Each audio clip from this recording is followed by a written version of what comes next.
നമസ്കാരം. എല്ലാ ഉദ്യോഗാർത്ഥികൾക്കും എൻട്രിയുടെ കേട്ടറ്റ് റിവിഷൻ സീരീസിലേക്ക് സ്വാഗതം. ഞാൻ ഡോക്ടർ അശ്വിനി. ഈ ഒരു സെഷനിൽ നമ്മൾ കേട്ടറ്റ് കാറ്റഗറി 2 എക്സാമില് ബയോളജി പോർഷൻ ആണ് റിവൈസ് ചെയ്യാൻ പോകുന്നത്. സിലബസ് നോക്കുകയാണെങ്കിൽ സയൻസിന്റെ പോർഷനിൽ നാച്ചുറൽ സയൻസിൽ നിന്നും ഫിസിക്കൽ സയൻസിൽ നിന്നും ഈക്വൽ വെയിറ്റേജ് കൊടുത്തിരിക്കുന്നതായിട്ട് കാണാൻ സാധിക്കും. ഇതിൽ നാച്ചുറൽ സയൻസ് അഥവാ ബയോളജിയാണ് നമ്മൾ റിവൈസ് ചെയ്യാൻ പോകുന്നത്. സിസ്റ്റമാറ്റിക് ആയിട്ട് സിലബസ് ബേസ്ഡ് ആയിട്ട് നമുക്ക് റിവൈസ് ചെയ്ത് നോക്കാം. ആദ്യത്തെ ടോപ്പിക് ആയിട്ട് കൊടുത്തിരിക്കുന്നത് ജെർമിനേഷൻ ഓഫ് സീഡ്. അപ്പൊ അതിൽ സ്പെസിഫിക് ആയിട്ട് ഒരു സബ് ടോപ്പിക് ആയിട്ട് കാണുന്നത് സ്റ്റെപ്സ് ഓഫ് സീഡ് ജെർമിനേഷൻ. ഇതിനെ ബേസ് ചെയ്ത് നമുക്ക് പ്രസക്തമായിട്ട് ഒരു കുറച്ച് ചോദ്യങ്ങൾ ഒന്ന് നോക്കാം. ആദ്യത്തെ ചോദ്യമാണ്, വിത്തുകളുടെ സുഷുപ്തി മറികടക്കുന്നതിലും മുളയ്ക്കുന്നതിനെ പ്രോത്സാഹിപ്പിക്കുന്നതിലും ഏറ്റവും പ്രധാന പങ്ക് വഹിക്കുന്ന സസ്യ ഹോർമോൺ ഏതാണ്? അപ്പോൾ പ്ലാന്റ് ഹോർമോൺസ് കുറച്ചെണ്ണം നമ്മൾ പഠിച്ചിട്ടുണ്ട്. അതിന്റെയൊക്കെ ഏറ്റവും പ്രധാനപ്പെട്ട ഫങ്ഷൻസും അറിഞ്ഞിരിക്കണം എന്നുള്ളത് നിർബന്ധമാണ്. അപ്പൊ അതിനെ ബേസ് ചെയ്യുന്ന ഒരു ചോദ്യമാണിത്. അപ്പൊ ഓപ്ഷൻസിൽ എന്തൊക്കെയാണുള്ളത് നോക്കാം. Auxin, cytokinin, gibberellin and abscisic acid. അപ്പൊ ഇത്രയും പ്ലാന്റ് ഹോർമോൺസിന്റെ ഏറ്റവും പ്രധാനപ്പെട്ട ഫങ്ഷൻസ് ഞാനൊന്ന് പറയാം. ഓക്സിന്റെ ഏറ്റവും പ്രധാനപ്പെട്ട ഫങ്ഷൻ ആണ് അപ്പിക്കൽ ഡോമിനൻസ് പ്രൊവൈഡ് ചെയ്യാന്നുള്ളത്. ഓക്കെ, ഒരു ചെടി മുകളിലേക്ക് വളർന്നു പോകുന്നത് ഓക്സിന്റെ ഹെൽപ്പോട് കൂടിയാണ്. കൂടാതെ പ്ലാന്റ് കാണിക്കുന്ന ട്രോപ്പിക് മൂവ്മെന്റ്സ് ഒക്കെ കൺട്രോൾ ചെയ്യുന്നത് ഓക്സിൻ ആണ്. പിന്നെന്താ, സെൽ ഇലോങ്ങേഷൻ, സെൽ ഡിവിഷന്റെ സമയത്തുള്ള സെൽ ഇലോങ്ങേഷൻ കാണിക്കാൻ വേണ്ടി സസ്യത്തിനെ സഹായിക്കുന്നത് ഓക്സിൻ എന്നുള്ള ഹോർമോൺ ആണ്. കൂടാതെ റൂട്ട് ഇൻഡക്ഷൻ പോലെ ധാരാളം ഫങ്ഷൻസ് ഓക്സിൻ നിർവഹിക്കുന്നുണ്ട്. ഈ രണ്ടാമത്തെ ഓപ്ഷനിൽ തന്നിരിക്കുന്ന സൈറ്റോകൈനിനെ കുറിച്ച് പറയുകയാണെങ്കിൽ സൈറ്റോകൈനിൻ സെൽ ഡിവിഷൻ ആണ് പ്രൊമോട്ട് ചെയ്യുന്നത്. അപ്പോൾ ഓക്സിൻ സെൽ ഇലോങ്ങേഷൻ പ്രൊമോട്ട് ചെയ്യുന്ന സമയത്ത് സൈറ്റോകൈനിൻ സെൽ ഡിവിഷൻ പ്രൊമോട്ട് ചെയ്യുന്നു. കൂടാതെ ഓക്സിൻ ചെയ്യുന്ന ഒരു ഫംഗ്ഷൻ ഉണ്ട് എപ്പിക്കൽ ഡോമിനൻസ് എന്നുള്ളത്. അതിന് ആന്റഗോണിസ്റ്റിക് ആയിട്ട് ലാറ്ററൽ ഗ്രോത്ത് ആണ് സൈറ്റോകൈനിൻ പ്രൊമോട്ട് ചെയ്യുന്നത്. ഇനി ഗിബെറിലിലേക്ക് വരുമ്പോൾ ഗിബെറിലിൻ ഡോർമൻസി ബ്രേക്ക് ചെയ്യാൻ വേണ്ടി സസ്യത്തിനെ ഹെൽപ്പ് ചെയ്യുന്ന ഒരു പ്രധാനപ്പെട്ട ഹോർമോൺ ആണ്. സീ ഡോർമൻസി, ബഡ് ഡോർമൻസി പോലെയുള്ള ഡോർമൻസി, സുഷുപ്തിയിൽ ഇരിക്കുന്ന അവസ്ഥയെ മറികടക്കാൻ വേണ്ടി സസ്യത്തിനെ ഹെൽപ്പ് ചെയ്യുന്ന പ്രധാനപ്പെട്ട ഹോർമോൺ ആണ് ഗിബെറിലിൻ. കൂടാതെ ഇന്റർനോഡ് ഇലോങ്ങേഷനെ ഹെൽപ്പ് ചെയ്യുന്നുണ്ട്. പിന്നെ ജെർമിനേഷന്റെ സമയത്ത് ആൽഫ അമൈലസ് ഒക്കെ പ്രൊഡ്യൂസ് ചെയ്യാനൊക്കെ ഗിബെറിലിൻ ആണ് സഹായിക്കുന്നത്. നാലാമത്തെ എൻസൈം ആയിട്ടുള്ള അബ്സിസിക് ആസിഡ്, ഹോർമോൺ ആയിട്ടുള്ള അബ്സിസിക് ആസിഡിലേക്ക് വരുമ്പോൾ അബ്സിസിക് ആസിഡ് ഒരു സ്ട്രെസ് ഹോർമോൺ എന്നറിയപ്പെടുന്ന പ്ലാന്റ് ഹോർമോൺ ആണ്. എന്തുകൊണ്ടാണ്? പ്ലാന്റ് സ്ട്രെസ്ഫുൾ കണ്ടീഷൻ നേരിടുന്ന സമയത്ത് പ്ലാന്റിലെ സ്റ്റൊമാറ്റോ ഒക്കെ ക്ലോസ് ചെയ്തിട്ട് ട്രാൻസ്പിറേഷന്റെ ഒക്കെ അളവ് കുറച്ച് ജലനഷ്ടമൊക്കെ കുറയ്ക്കാൻ വേണ്ടി പ്ലാന്റിനെ ഹെൽപ്പ് ചെയ്യുന്നു. കൂടാതെ അബ്സിഷൻ, സെനസൻസ് പോലെയുള്ള പ്രോസസ് ഒക്കെ പ്ലാന്റിൽ നടക്കാൻ വേണ്ടി സഹായിക്കുന്നതും അബ്സിസിക് ആസിഡ് എന്നുള്ള എൻസൈമാണ്. അപ്പൊ ഈ ഒരു ചോദ്യത്തിന്റെ ആൻസർ ആയിട്ട് നമുക്ക് എന്താണ് പറയാൻ സാധിക്കുക? വിത്തുകളുടെ സുഷുപ്തി, അതായത് സീഡ് ഡോർമൻസിനെ മറികടക്കാൻ വേണ്ടി ഏത് ഹോർമോൺ ആണ് സഹായിക്കുന്നത്? നിങ്ങൾക്ക് ഇപ്പൊ ഇത്രയും എക്സ്പ്ലെയിൻ ചെയ്തപ്പോൾ ആൻസറിലേക്ക് സുഖമായിട്ട് എത്താൻ പറ്റിയിട്ടുണ്ടാവും. എന്താണ്? ഗിബെറിലിൻ ആണ് നമ്മുടെ ആൻസർ. ഓക്കെ, അപ്പൊ ഓരോ ചോദ്യത്തിന്റെയും ഇംഗ്ലീഷും മലയാളവും ക്വസ്റ്റ്യൻ പേപ്പറിൽ പ്രൊവൈഡ് ചെയ്തിട്ടുണ്ടാവും. അപ്പൊ ഏതാണ് കംഫർട്ടബിൾ എന്ന് വെച്ചാൽ അത് വായിച്ചു നോക്കിയിട്ട് ആൻസറിലേക്ക് എത്താവുന്നതാണ്. രണ്ടാമത്തെ ചോദ്യം നോക്കാം. വിത്ത് മുളയ്ക്കുന്ന സമയത്ത് കോട്ട്ലിഡനുകളുടെ പ്രധാനപ്പെട്ട ധർമ്മം എന്താണ്? അപ്പൊ കോട്ട്ലിഡൻസിന് ഏറ്റവും പ്രധാനപ്പെട്ട ധർമ്മം എന്താണെന്ന രീതിയിലാണ് ചോദ്യത്തിലുള്ളത്. നമുക്കറിയാം കോട്ട്ലിഡൻസിൽ റിസർവ്ഡ് ഫുഡ് മെറ്റീരിയൽസ് സ്റ്റോർ ചെയ്യുന്ന ഒരു പ്രധാനപ്പെട്ട ഓർഗൻ ആണെന്നൊക്കെ നമുക്കറിയാം. അത് മനസ്സിൽ വെച്ചുകൊണ്ട് നമ്മൾ ഓപ്ഷൻസ് നോക്കാം. ഓപ്ഷൻ എ പറയുന്നത് എന്താ? ഭ്രൂണത്തെ പരിക്കുകളിൽ നിന്ന് സംരക്ഷിക്കുന്നു. ഓപ്ഷൻ ബി, വളരുന്ന ഭ്രൂണത്തിന് ആവശ്യമായ ഭക്ഷണം ആഗിരണം ചെയ്യുക അല്ലെങ്കിൽ സംഭരിക്കുക. ഓപ്ഷൻ സി, മുളയ്ക്കുന്നതിന് മുമ്പ് ക്ലോറോഫിൽ ഉൽപ്പാദിപ്പിക്കുക. അതായത് ജെർമിനേഷൻ കഴിഞ്ഞ് ലീവ്സ് ഒക്കെ വന്നു കഴിഞ്ഞാലാണ് ഫോട്ടോസിന്തസിസ് ഉണ്ടാവുക അല്ലെ, ഫോട്ടോസിന്തസിസ് നടക്കുക. അപ്പൊ അതിന് മുമ്പായിട്ട് ക്ലോറോഫിൽ ഒക്കെ ഉൽപ്പാദിപ്പിക്കാൻ ഹെൽപ്പ് ചെയ്യുന്നു എന്ന് പറയുന്നു. ഓപ്ഷൻ ഡിയിൽ പറയുന്നത് പ്രാഥമിക വേര് നേരിട്ട് രൂപപ്പെടുത്തുക. അപ്പോൾ ഓൾറെഡി കോട്ട്ലിഡൻസിലാണ് റിസർവ്ഡ് ഫുഡ് മെറ്റീരിയൽസ് ഉള്ളതെന്നൊക്കെ നമുക്ക് അറിയാവുന്നതുകൊണ്ട് കൃത്യമായിട്ട് ആൻസറിലേക്ക് എത്താൻ സാധിക്കും. ഓപ്ഷൻ ബി ആണ് കറക്റ്റ് ആയിട്ടുള്ള ഉത്തരമായിട്ട് വരുന്നത്. വളരുന്ന ഭ്രൂണത്തിന് ആവശ്യമായ ഭക്ഷണം ആഗിരണം ചെയ്യുക അല്ലെങ്കിൽ സംഭരിക്കുക. അതാണ് കറക്റ്റ് ആൻസർ. അടുത്ത ചോദ്യം, വിത്ത് മുളയ്ക്കുന്ന സമയത്ത് ധാന്യങ്ങളിൽ സംഭരിച്ചിരിക്കുന്ന അന്നജം ഏത് എൻസൈമിന്റെ പ്രവർത്തനത്തിലൂടെയാണ് ലയിക്കുന്ന പഞ്ചസാരയായി മാറുന്നത്? അപ്പൊ വിത്ത് സീഡ് ജെർമിനേഷന്റെ സമയത്ത് ധാന്യങ്ങളിൽ സംഭരിച്ചിരിക്കുന്ന അന്നജം എന്ന് പറയുന്നത് എന്താണ്? സ്റ്റോർഡ് സ്റ്റാർച്ച് ആണ്. ഈ സ്റ്റോർഡ് സ്റ്റാർച്ചിനെ സൊല്യൂബിൾ ഷുഗേഴ്സ് ആയിട്ട് കൺവേർട്ട് ചെയ്യുന്നത് ഏത് എൻസൈം ആണെന്നാണ് ക്വസ്റ്റ്യനിൽ ഉള്ളത്. ഓപ്ഷൻസിൽ protease, lipase, alpha amylase and cellulose. ഇത്രയും 4 എൻസൈംസിന്റെ പേരുണ്ട്. അപ്പൊ ഓരോന്നിന്റെ ഫങ്ഷൻസ് എന്തൊക്കെയാണ്? പ്രോട്ടിയേസ് എന്ന് പറയുമ്പോൾ പ്രോട്ടീൻ ഡൈജഷൻ ഹെൽപ്പ് ചെയ്യുന്ന എൻസൈം ആണ്. അപ്പൊ പ്രോട്ടീനെ ഡൈജസ്റ്റ് ചെയ്തിട്ട് അമിനോ ആസിഡ്സ് ആയിട്ട് കൺവേർട്ട് ചെയ്യുന്നതിന് ഹെൽപ്പ് ചെയ്യുന്ന എൻസൈമാണ് പ്രോട്ടിയേസുകൾ. ഇനി ലിപ്പേസ് എന്ന് പറഞ്ഞാലോ ലിപ്പിഡിനെ ഡൈജസ്റ്റ് ചെയ്യുന്നു. ലിപ്പിഡിനെ ഡൈജസ്റ്റ് ചെയ്തിട്ട് ഫാറ്റി ആസിഡും ഗ്ലിസറോളും ആക്കി കൺവേർട്ട് ചെയ്യുന്ന എൻസൈമാണ് ലിപ്പേസ്. ആൽഫ അമൈലേസ് ആണ് ഇങ്ങനെ അന്നജത്തിനെ അല്ലെങ്കിൽ സ്റ്റാർച്ചിനെ കൺവേർട്ട് ചെയ്യാൻ വേണ്ടി ഹെൽപ്പ് ചെയ്യുന്നത്. സെല്ലുലോസ് ആണെങ്കിലോ സെല്ലോബയോസ് ആയിട്ട് സെല്ലുലേസ് എന്നുള്ള എൻസൈം അല്ലെ, സെല്ലുലേസ് എന്നുള്ള എൻസൈം സെല്ലുലോസിനെ സെല്ലോബയോസ് ആയിട്ട് കൺവേർട്ട് ചെയ്യുന്നു. അതിൽ നിന്ന് എന്തായിട്ട് മാറും ലാസ്റ്റ് ഏറ്റവും ഫൈനൽ പ്രൊഡക്റ്റ് ആയിട്ട് ഗ്ലൂക്കോസ് ആയിട്ടുള്ള കൺവേർഷൻ ആണ് നടക്കുന്നത് സെല്ലുലേസിന്റെ ഹെൽപ്പോടുകൂടി. അപ്പൊ ഇതിൽ കറക്റ്റ് ആൻസർ ആയിട്ട് വരുന്നത് ആൽഫ അമൈലേസ്, ഓപ്ഷൻ സി ആണ് ഈ ഒരു ചോദ്യത്തിന്റെ ഉത്തരം. അടുത്ത ക്വസ്റ്റ്യൻ നോക്കാം. മുളയ്ക്കുന്നതിനെ കുറിച്ചുള്ള ഇനി പറയുന്ന പ്രസ്താവനകളിൽ ഏതാണ് തെറ്റ്? സീഡ് ജെർമിനേഷനെ ബേസ് ചെയ്തിട്ടുള്ള ചോദ്യം തന്നെയാണ്. ഓപ്ഷൻ എയിൽ പറയുന്നത് റാഡിക്കിൾ പ്രാഥമിക, അതിന്റെ ആൻസർ ഇവിടെ തന്നെ കൊടുത്തിട്ടുണ്ട്. ഓക്കെ, എന്നാലും നമുക്കൊന്ന് എക്സ്പ്ലെയിൻ ചെയ്യാം. റാഡിക്കിൾ പ്രാഥമിക വേരിലേക്ക് വികസിക്കുന്നു. അതായത് റാഡിക്കിൾ മുളച്ചിട്ടാണ് പ്രാഥമിക വേരായിട്ട് മാറുന്നത്. ഓക്കെ, തെറ്റ് ഏതാണെന്നാണ് നമ്മൾ കണ്ടെത്തേണ്ടത്. ഓപ്ഷൻ എ ശരിയാണ്. രണ്ടാമത്തെ നോക്കാം. മുളയ്ക്കുന്ന സമയത്ത് ശ്വസനത്തിന് ഓക്സിജൻ അത്യാവശ്യമാണ്. അതും ശരിയാണ്. മുളയ്ക്കുന്ന സമയത്താണെങ്കിലും എപ്പോഴാണെങ്കിലും ശ്വസനത്തിന് ഓക്സിജൻ വേണം. ഇനി മൂന്നാമത്തെ സ്റ്റേറ്റ്മെന്റ്, എല്ലാ വിത്തുകളും മുളയ്ക്കുന്നതിന് വെളിച്ചം അത്യാവശ്യമാണ്. അതാണ് ഇവിടെ തെറ്റായിട്ടുള്ള സ്റ്റേറ്റ്മെന്റ്. എല്ലാ വിത്തുകൾക്കും സൂര്യപ്രകാശം ആവശ്യമില്ല. ഓപ്ഷൻ ഡിയിൽ പറയുന്നത് വിത്ത് മുളയ്ക്കുന്നതിന്റെ ആദ്യ പടിയാണ് ഇംബിബിഷൻ. അതായത് വെള്ളത്തിനെ അബ്സോർബ് ചെയ്യുക എന്നുള്ളതാണ് ഫസ്റ്റത്തെ ഏറ്റവും ആദ്യത്തെ പ്രോസസ് ആയിട്ട് വരുന്നത്. അപ്പൊ ഇതിന്റെ ആൻസർ ഓപ്ഷൻ സി ആണ്. സിമ്പിൾ ക്വസ്റ്റ്യൻ ആണ്. അഞ്ചാമത്തെ ചോദ്യം നോക്കാം. വിവി പാരി ഒരു അഡാപ്റ്റീവ് സവിശേഷതയായി കണക്കാക്കപ്പെടുന്നു. കാരണം വിവി പാരസ് ആയിട്ടുള്ള പ്ലാന്റ്സിൽ എന്താണ് സംഭവിക്കുന്നത്? മദർ പ്ലാന്റിൽ അറ്റാച്ച്ഡ് ആയിട്ട് ഇരിക്കുന്ന സമയത്ത് തന്നെ അതിന്റെ സീഡ് മുളച്ച് ചെറിയ പുതിയ സസ്യമായിട്ട് മാറുകയും പുതിയ സസ്യമായി മാറിയതിനു ശേഷം മാത്രം മദർ പ്ലാന്റിൽ നിന്ന് ഡിറ്റാച്ച് ചെയ്ത് അത് മണ്ണിലേക്ക് പതിക്കുകയും ചെയ്യുന്ന ഒരു പ്രോസസ്സിനെയാണ് നമ്മൾ വിവി പാരി എന്ന് പറയുന്നത്. അപ്പൊ അതിന്റെ ഓപ്ഷൻസ് നോക്കാം. ഓപ്ഷൻ എയിൽ പറയുന്നത് വിത്ത് സുഷുപ്തി വർദ്ധിപ്പിക്കുന്നു. ഓപ്ഷൻ ബി വെള്ളം കെട്ടി നിൽക്കുന്ന ഉപ്പുവെള്ള ആവാസ വ്യവസ്ഥകളിൽ തൈകൾ വളരാൻ സഹായിക്കുന്നു. ഓപ്ഷൻ സി ബാഷ്പീകരണം കുറയ്ക്കുന്നു. ഓപ്ഷൻ ഡി കോട്ട്ലിഡനുകളുടെ എണ്ണം വർദ്ധിപ്പിക്കുന്നു. അപ്പൊ വിവി പാരസ് ആയിട്ടുള്ള ഏറ്റവും പ്രധാനപ്പെട്ട ചെടികളാണ് കണ്ടൽ ചെടികൾ. ഈ കണ്ടൽ ചെടികളിലെ ജീനസുകൾ ഏതൊക്കെയാണ് നമുക്ക് സുപരിചിതമായത്? കേരളത്തിൽ കാണപ്പെടുന്നത് റൈസോഫോറയും അതേപോലെ അവിസീനിയും ഒക്കെയാണ്.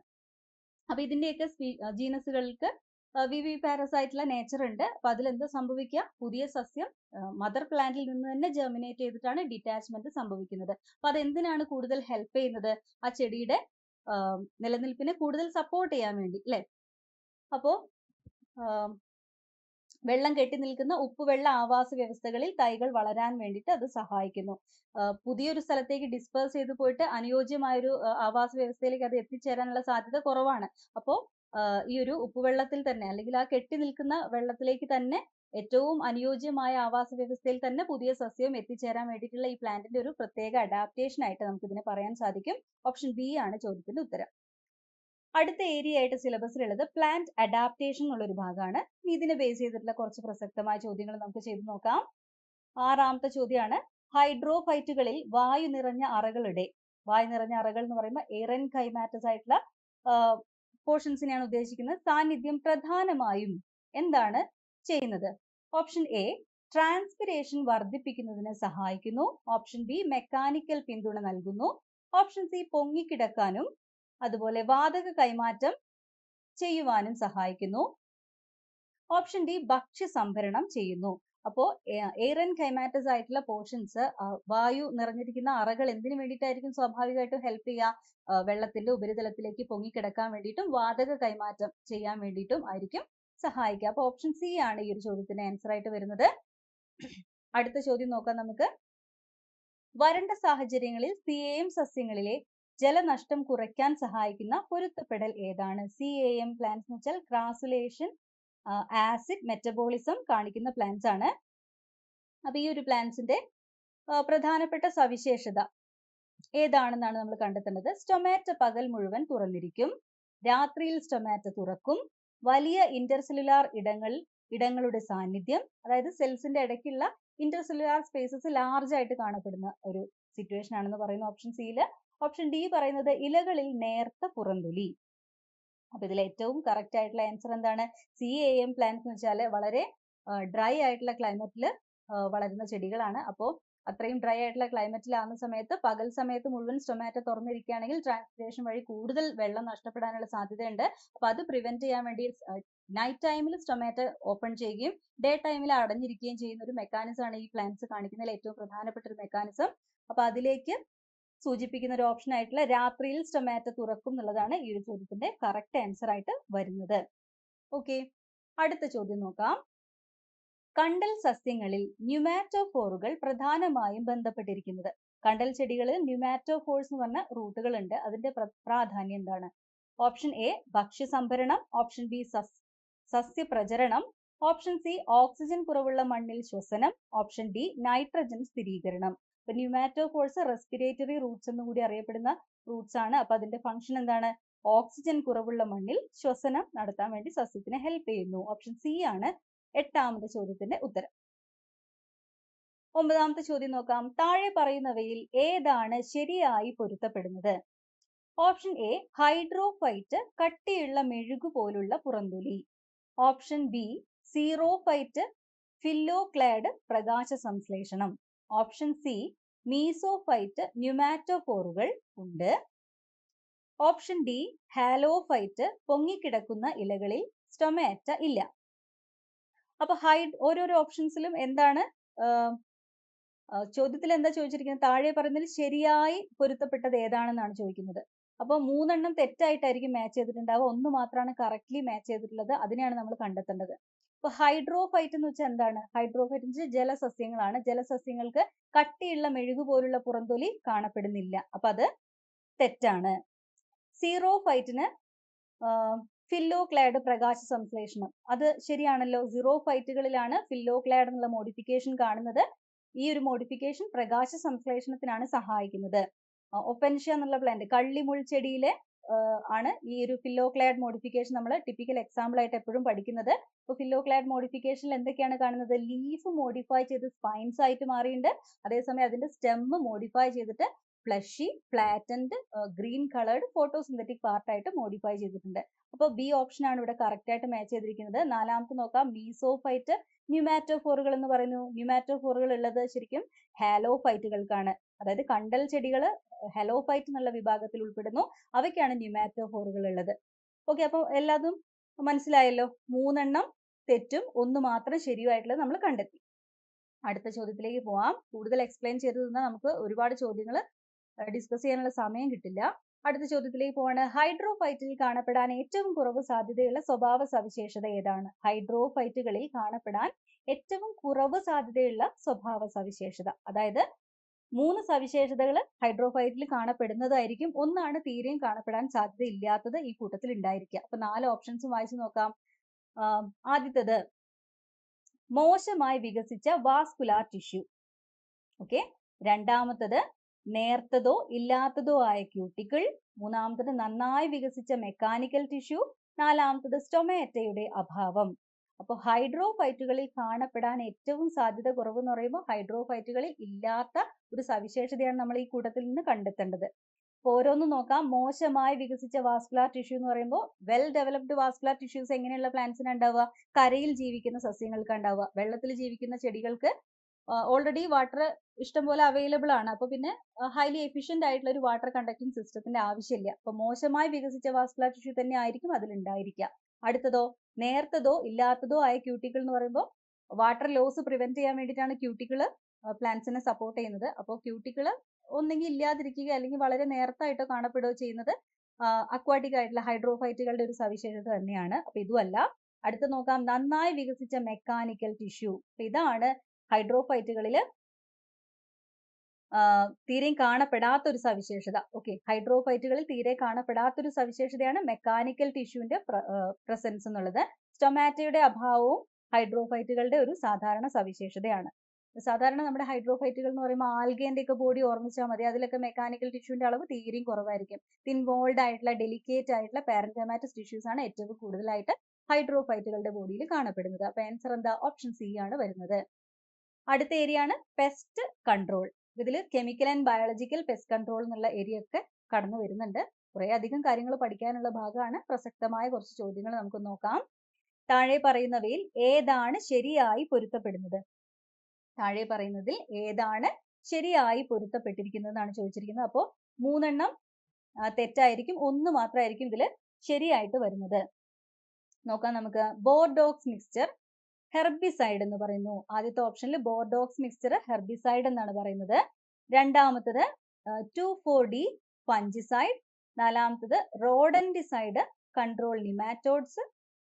D option BHC insecticide. അപ്പൊ ഇതിൽ കറക്റ്റ് ആയിട്ട് വരുന്നത് BHC ആണ്. BHC ഇൻസെക്ടിസൈഡ് എന്നാണ് ഇവിടെ മാർക്ക് ചെയ്തിരിക്കുന്നത്. ഇൻസെക്ടിസൈഡ് തന്നെയാണ് BHC. ഓക്കെ, ബോർഡോക്സ് മിക്സ്ചർ എന്ന് പറയുമ്പോൾ ഒരു ഫംഗിസൈഡ് ആയിട്ടുള്ള ഒരു കമ്പോണന്റ് ആണ്. 2,4-D എന്ന് പറയുമ്പോൾ ഹെർബിസൈഡ് ആയിട്ട് നമ്മൾ യൂസ് ചെയ്യുന്നതാണ്. ഇനി റോഡന്റിസൈഡ് എന്ന് വെച്ചാൽ റോഡൻസിനെയൊക്കെ എന്താ പറയാ എലിമിനേറ്റ് ചെയ്യാൻ വേണ്ടിയിട്ടാണ് റോഡന്റിസൈഡ്സ് യൂസ് ചെയ്യുന്നത്. അതേപോലെ നിമാറ്റിസൈഡ്സിനെ കൺട്രോൾ ചെയ്യുന്നത് നിമാറ്റിസൈഡ്സ് ആണ്. അപ്പൊ BHC ആണ് ഇവിടെ കൃത്യമായിട്ടും ഇൻസെക്ടിസൈഡൽ ആക്ടിവിറ്റി ഉള്ളത്. അപ്പൊ കറക്റ്റ് ആൻസർ ഓപ്ഷൻ ഡി ആണ്. BHC എന്ന് വെച്ചാൽ ബെൻസീൻ ഹെക്സാ ക്ലോറൈഡ് ആണ്. ഓക്കെ, അടുത്ത ചോദ്യത്തിലേക്ക് പോവാം. തുടർച്ചയായ ട്രോഫിക് തലങ്ങളിൽ ജൈവ വിഘടനത്തിന് വിധേയമല്ലാത്ത വിഷവസ്തുക്കളുടെ സാന്ദ്രതയിൽ ക്രമാനുഗതമായ വർധനവ് ഇതിന് എന്താണ് പറയാന്നുള്ളതാണ്. അതായത് ട്രോഫിക് തലങ്ങൾ ഇങ്ങനെ തുടർച്ചയായിട്ട് ഇങ്ങനെ കടന്നു വരുന്ന സമയത്ത് ജൈവ വിഘടനത്തിന് വിധേയമല്ല ആകാത്ത ടോക്സിക് സബ്സ്റ്റൻസിന്റെ അക്യുമുലേഷൻ ഉണ്ടാവും. ഓരോ ട്രോഫിക് തലം കൂടുന്തോറും അക്യുമുലേറ്റ് ചെയ്ത് അളവ് കൂടി വരും. അപ്പൊ ഏറ്റവും അവസാനത്തെ ട്രോഫിക് ലെവലിലേക്ക് എത്തുമ്പോഴത്തേക്കും ഒരു വലിയ അളവിലുള്ള ഒരു അക്യുമുലേഷൻ തന്നെ കാണപ്പെടാനുള്ള സാധ്യതയുണ്ട്. അപ്പൊ ഈ ഒരു പ്രോസസ്സിന് എന്താണ് പറയാ? നമുക്ക് ഓൾറെഡി എക്സ്പ്ലെയിൻ ചെയ്തപ്പോൾ തന്നെ മനസ്സിലേക്ക് വന്നിട്ടുണ്ടാവും. ആ പ്രോസസ്സിനെ ബയോമാഗ്നിഫിക്കേഷൻ എന്നാണ് പറയാ. ഓപ്ഷൻ ബി ആണ് ഇവിടെ കറക്റ്റ് ആൻസർ ആയിട്ട് വരുന്നത്, ബയോമാഗ്നിഫിക്കേഷൻ. ഓക്കെ, അപ്പോൾ ഇതിൽ പറയുന്നത് ബയോ അക്യുമുലേഷൻ എന്ന് പറയുന്നത് ഈ ഒരു ടേമിന് നമുക്ക് കൺഫ്യൂഷൻ ആക്കാൻ വേണ്ടി കൊടുത്തിരിക്കുകയാണ്. അക്യുമുലേറ്റ് തന്നെയാണ് ചെയ്യുന്നത്. ആക്ച്വലി വിഷവസ്തുക്കളുടെ അക്യുമുലേഷൻ ആണ്, പക്ഷെ അതിനെ സയന്റിഫിക് ആയിട്ട് പറയുന്ന പേരാണ് ബയോമാഗ്നിഫിക്കേഷൻ. ഇനി അടുത്തൊരു ടേം ഇവിടെ കാണുന്നത് യൂട്രോഫിക്കേഷൻ. യൂട്രോഫിക്കേഷനെ സ്പെസിഫൈ ചെയ്യുന്ന ക്വസ്റ്റ്യൻസ് നമുക്ക് ഇതിൽ വർക്ക്ഔട്ട് ചെയ്യാനുണ്ട്. അപ്പൊ ആ സമയത്ത് എക്സ്പ്ലെയിൻ ചെയ്യാം. അടുത്തത് ബയോളജിക്കൽ ആംപ്ലിഫിക്കേഷൻ. അതൊക്കെ ഏകദേശം ആ കൺസെപ്റ്റിനോട് മാച്ച് ചെയ്യുന്ന രീതിയിൽ കൺഫ്യൂസിംഗ് ആയിട്ടുള്ള ടേംസ് തന്നിരിക്കുകയാണ്. അപ്പൊ കറക്റ്റ് ആൻസർ ബയോമാഗ്നിഫിക്കേഷൻ എന്നുള്ളതാണ്. ഓക്കെ, അടുത്ത ചോദ്യത്തിലേക്ക് പോവാം. താഴെ പറയുന്നവയിൽ ഏതാണ് കാറ്റർപില്ലർ ലാർവകൾക്കെതിരെ ജൈവ നിയന്ത്രണ ഏജന്റായി ഉപയോഗിക്കുന്നത്? അപ്പൊ ആൻസർ ഓപ്ഷൻസ് എന്തൊക്കെയാണുള്ളത്? Option A Bacillus thuringiensis, option B Rhizobium, option C Azotobacter, option D Lactobacillus. അപ്പോ നമ്മള് എന്താ പറയാ ബയോടെക്നോളജിയുടെ ഏരിയയൊക്കെ അത്യാവശ്യം നല്ല ധാരണയുള്ളവർക്ക് പെട്ടെന്ന് തന്നെ ആൻസറിലേക്ക് എത്താൻ പറ്റും. ഡയറക്റ്റ് ആയിട്ടുള്ള സിമ്പിൾ ക്വസ്റ്റ്യൻ ആണ്. ബാസിലസ് തുറിഞ്ചിയൻസിസ് എന്നുള്ളതാണ് ഇവിടെ ആൻസർ. ഓക്കെ, ബാസിലസ് തുറിഞ്ചിയൻസിസ് ആണ് ഈ ചോദ്യത്തിന്റെ ഉത്തരം. ബാസിലസ് തുറിഞ്ചിയൻസിസ് എന്ന് പറയുമ്പോൾ ഒരു ഗ്രാം പോസിറ്റീവ് ആയിട്ടുള്ള സോയിൽ ബാക്ടീരിയ ആണ്. ഈ ബാക്ടീരിയക്ക് ക്രൈ പ്രോട്ടീൻസ് പ്രൊഡ്യൂസ് ചെയ്യാൻ സാധിക്കും. ഈ പ്രോട്ടീൻസ് BT ടോക്സിൻ ആയിട്ടാണ് അറിയപ്പെടുന്നത് അല്ലെ. ഈ ടോക്സിൻസ് ഈ ബോൾ വേമിന്റെ ഈ ലാർവകളുടെ ശരീരത്തിനകത്തേക്ക് ഭക്ഷണം കഴിക്കുന്ന സമയത്ത്, അതായത് ഇലകളൊക്കെ കഴിക്കുന്ന സമയത്ത് ഇലകളിൽ ഓൾറെഡി നമ്മൾ ബാസിലസ് തുറിഞ്ചിയൻസിന്റെ ജീൻസ് ഇൻകോർപ്പറേറ്റ് ചെയ്തിട്ടുണ്ട്. അപ്പൊ അത് ഉള്ളിൽ ചെന്ന് ആക്ടിവേറ്റ് ചെയ്തിട്ട് പ്രോട്ടീൻസ് ഉൽപ്പാദിപ്പിക്കും. ഈ പ്രോട്ടീൻസ് ലാർവകളുടെ ഗട്ടിൽ ചെന്നിട്ട് ചെറിയ ചെറിയ തുളകൾ ഇടുകയും അതിനെ മരണത്തിലേക്ക് നയിക്കുകയാണ് ചെയ്യുന്നത്. അപ്പൊ അങ്ങനെയാണ് ജൈവ നിയന്ത്രണ ഏജന്റ് ആയിട്ട് ഇത് വർക്ക് ചെയ്യുന്നത്. അപ്പൊ ആൻസർ എന്താ വരുന്നത്? Bacillus thuringiensis. അടുത്ത ചോദ്യത്തിലേക്ക് പോവാം. സംയോജിത കീട നിയന്ത്രണത്തിന്റെ IPM എന്ന് വെച്ചാൽ ഇന്റഗ്രേറ്റഡ് പെസ്റ്റ് മാനേജ്മെന്റ് ആണ്. അതിന്റെ പ്രാഥമിക ലക്ഷ്യം എന്താണ്? നോക്കാം. കാർഷിക മേഖലകളിൽ നിന്ന് എല്ലാ കീടങ്ങളെയും പൂർണ്ണമായി ഉന്മൂലനം ചെയ്യുക. എല്ലാ കീടങ്ങളെയും പൂർണ്ണമായിട്ട് ഒരൊറ്റ രീതിയിലൂടെ ഉന്മൂലനം ചെയ്യാൻ സാധിക്കില്ല. അപ്പൊ അതെന്തായാലും അല്ല. ആ ഒരു ഓപ്ഷൻ കളയാം. നമുക്ക് അടുത്ത ഓപ്ഷനിലേക്ക് പോവാം. വേഗത്തിലുള്ള കീട നിയന്ത്രണത്തിനായി രാസ കീടനാശിനികളുടെ ഉപയോഗം വർദ്ധിപ്പിക്കുക. തീർച്ചയായിട്ടും അതുമല്ല. അടുത്ത നോക്കാം. സംയോജിത രീതികൾ ഉപയോഗിച്ച് കീടങ്ങളുടെ എണ്ണം സാമ്പത്തിക നഷ്ടങ്ങൾക്ക് താഴെ നിലനിർത്തുക. അതായത് ഒരു കീടത്തിന്റെ അറ്റാക്ക് ഉണ്ടാകുന്ന സമയത്ത് തീർച്ചയായിട്ടും ഒരു ചെറിയ തോതിലുള്ള നഷ്ടങ്ങൾ എന്തായാലും ഉണ്ടാവും. അത് ഒരു പരിധിക്ക് മുകളിൽ പോകുന്ന സമയത്താണ് നമുക്ക് സാമ്പത്തികമായിട്ടുള്ള നഷ്ടം ഉണ്ടാകുന്നത്. വളരെ ചെറിയ തോതിലാകുന്ന സമയത്ത് നെഗ്ലിജിബിൾ എമൗണ്ടിലായതുകൊണ്ട് നമുക്ക് അതിനെ നെഗ്ലക്ട് ചെയ്ത് കളയാവുന്നതാണ്. പക്ഷെ ഒരു പരിധിക്ക് മുകളിലേക്ക് വരുന്ന സമയത്ത് നമ്മുടെ ഉൽപാദനത്തിന് തീരെ എന്താ പറയാ പുരോഗമനത്തിലേക്ക് കൊണ്ടുപോകാൻ സാധിക്കാത്ത രീതിയിൽ ബാധിക്കുമ്പോഴാണ് നമുക്കതൊരു വലിയ നഷ്ടമായിട്ട് തീരുന്നത്. അപ്പൊ അതിനെ പ്രതിരോധിക്കുന്ന രീതികളാണ് ഈ പറയുന്ന IPM-ൽ ഉദ്ദേശിക്കുന്നത്. സംയോജിത രീതികൾ ഉപയോഗിച്ച് കീടങ്ങളുടെ എണ്ണം സാമ്പത്തിക നഷ്ടങ്ങൾക്ക് താഴെ നിലനിർത്തുക. അതാണ് നമ്മുടെ ആൻസർ ആയിട്ട് വരിക. അടുത്ത ഓപ്ഷൻ എന്താണ്? എല്ലാ ജൈവ നിയന്ത്രണ രീതികളും കൃത്രിമ കീടനാശിനികൾ ഉപയോഗിച്ച് മാറ്റി സ്ഥാപിക്കുക അതല്ല. അപ്പോൾ ഓപ്ഷൻ സി ആണ് ആൻസർ എന്ന് മനസ്സിലായി. അടുത്ത ചോദ്യം നോക്കാം. താഴെ പറയുന്നവയിൽ ഏത് കീടനാശിനിയാണ് പ്രധാനമായും കളനിയന്ത്രണത്തിന് ഉപയോഗിക്കുന്നത്? കളനിയന്ത്രണത്തിന്. അപ്പൊ കളനിയന്ത്രണം എന്ന് പറയുമ്പോൾ ഹെർബിസൈഡ് ആയിട്ട് ഉപയോഗിക്കുന്നത് ഏതാണ്? ഓക്കെ, വീഡ് കൺട്രോളിന് വേണ്ടിയിട്ട് യൂസ് ചെയ്യുന്നത് ഏതാണെന്നാണ് ചോദിച്ചിരിക്കുന്നത്. നമുക്ക് സിമ്പിൾ ആയിട്ട് എല്ലാവർക്കും അറിയാവുന്ന ചോദ്യമാണ്. DDT, ബോർഡോ മിശ്രിതം, 2,4-D, NBHC. ആൻസർ 2,4-D ആണ്. അടുത്ത ഏരിയ സെൽ ആൻഡ് ടിഷ്യൂസ് എന്നുള്ളതാണ്. സെല്ലില് സെൽ സ്ട്രക്ചറും സെൽ ഓർഗനൽസും കൊടുത്തിട്ടുണ്ട്. അതേപോലെ ടിഷ്യൂസിലാണെങ്കിൽ types of tissues, organ system, levels of organisation ഒക്കെ ഉണ്ട്. ഇതിലിപ്പോ പ്ലാന്റ്സിന്റെ ബേസിൽ നോക്കുകയാണെങ്കിൽ ധാരാളം ടിഷ്യൂസും ടിഷ്യൂ സിസ്റ്റംസും ഒക്കെ ഉണ്ട്. നമ്മുടെ പാരൻ കൈമ, സ്ക്ലീറൻ കൈമ, ക്ലോറിൻ കൈമ എന്നൊക്കെയുള്ള ഒരുപാട് ടിഷ്യൂസ് ഉണ്ട്. അതേപോലെ തന്നെ സൈലം, ഫ്ലോയം എന്നൊക്കെ പറഞ്ഞ കോംപ്ലക്സ് ടിഷ്യൂസ് ഉണ്ട്. അങ്ങനെ ധാരാളം പോർഷൻസ് ഒന്നിച്ച് വരുന്ന ഒരു വലിയൊരു ഭാഗമാണ്. കാണുമ്പോൾ 2-3 വാക്കുകളേ ഉള്ളൂ. നമുക്ക് കുറച്ച് ചോദ്യങ്ങൾ നോക്കാം. ആദ്യത്തെ ചോദ്യമാണ്, ഒരു നേർത്ത കോർക്ക് കഷണത്തിലെ മൃതകോശങ്ങളെ ആദ്യമായി നിരീക്ഷിക്കുകയും വിവരിക്കുകയും ചെയ്ത ശാസ്ത്രജ്ഞൻ ആരാണ്? ഓപ്ഷൻസിൽ എന്തൊക്കെയുള്ളത്? Anton van Leeuwenhoek, Matthias Schleiden, Robert Hooke and Rudolf Virchow. ആദ്യമായി കോശങ്ങളെ നിരീക്ഷിച്ചത് ആരാണ്? റോബർട്ട് ഹുക്ക് ആണ്. ഓക്കെ, അപ്പോൾ മറ്റുള്ളവരുടെ കോൺട്രിബ്യൂഷൻസ് എന്തൊക്കെയാണെന്നുള്ളതൊക്കെ ഇമ്പോർട്ടന്റ് ആണ്. ഓരോന്നും സെർച്ച് ചെയ്ത് എന്താ പറയാ റിവൈസ് ചെയ്ത് ഓർമ്മിച്ച് വെക്കുക കേട്ടോ. അടുത്ത് നോക്കാം. ഒമ്നി സെല്ലുലെ ഈ സെല്ലുലെ എല്ലാ കോശങ്ങളും മുമ്പുണ്ടായിരുന്ന കോശങ്ങളിൽ നിന്ന് മാത്രമാണ് ഉത്ഭവിക്കുന്നത് എന്ന പ്രസ്താവന ആരാണ് മുന്നോട്ട് വെച്ചത്? Robert Brown, Rudolf Virchow, Theodor Schwann and Schleiden. അപ്പൊ ഇതില് റുഡോൾഫ് വിർഷോയുടെ സ്റ്റേറ്റ്മെന്റ് ആണ് ഈ ഒരു ഒമ്നി സെല്ലുലെ ഈ സെല്ലുലെ എന്നുള്ളത്. റോബർട്ട് ബ്രൗൺ ആണ് കോശത്തിലെ ന്യൂക്ലിയസിനെ ആദ്യമായി കണ്ടെത്തിയത്. തിയോഡർ ഷ്വാൻ ആണ് ജന്തു ശരീരം കോശങ്ങളാൽ നിർമ്മിതമാണെന്ന് കണ്ടെത്തിയത്. മാത്യാസ് സ്ലീഡൻ ആണ് സസ്യശരീരം കോശങ്ങളാൽ നിർമ്മിതമാണെന്ന് കണ്ടെത്തിയത്. അടുത്ത ചോദ്യത്തിലേക്ക് പോവാം. താഴെ പറയുന്നവയിൽ ഏതാണ് ശരിയായി പൊരുത്തപ്പെടുന്നത്? ഓപ്ഷൻ എ, മനുഷ്യ ശരീരത്തിലെ ഏറ്റവും വലിയ കോശം ബീജം. തെറ്റാണ്. മനുഷ്യ ശരീരത്തിലെ ഏറ്റവും വലിയ കോശം ഏതാണ്? അണ്ഡമാണ്, അതായത് ഓവമാണ്. ഇനി അടുത്തത്, ഏറ്റവും നീളമുള്ള കോശം. ഏറ്റവും നീളമുള്ള കോശം പേശി നാരുകൾ എന്ന് പറയുന്നു. പേശി നാരുകൾ എന്ന് പറഞ്ഞാൽ ഏതാ? മസിൽ ഫൈബേഴ്സ് ആണ്. അത് തെറ്റാണ്. ഏറ്റവും നീളമുള്ള കോശം ഏതാണ്? നാഡീകോശമാണ്. അടുത്ത ഓപ്ഷൻ, ഏറ്റവും ചെറിയ സ്വതന്ത്രമായി ജീവിക്കുന്ന കോശം എന്ന് പറയുന്നത് മൈക്കോപ്ലാസ്മയാണ്. അത് കറക്റ്റ് ആണ്. അടുത്തെന്താ? ഏറ്റവും വലിയ കോശം അമീബ എന്ന് പറയുന്നത് തെറ്റാണ്. അപ്പൊ ഓപ്ഷൻ സി ആണ് ഇവിടെ കറക്റ്റ് ആയിട്ടുള്ളത്. ഏറ്റവും ചെറിയ സ്വതന്ത്രമായി ജീവിക്കുന്ന കോശമാണ് മൈക്കോപ്ലാസ്മ. ഈ മൈക്കോപ്ലാസ്മേനെ പണ്ട് PPLO എന്നായിരുന്നു പേര് കൊടുത്തിരിക്കുന്നത്. PPLO എന്ന് പറയുമ്പോൾ pleuro pneumonia like organism. Okay, ഇനി അടുത്ത ചോദ്യം നോക്കാം. 19.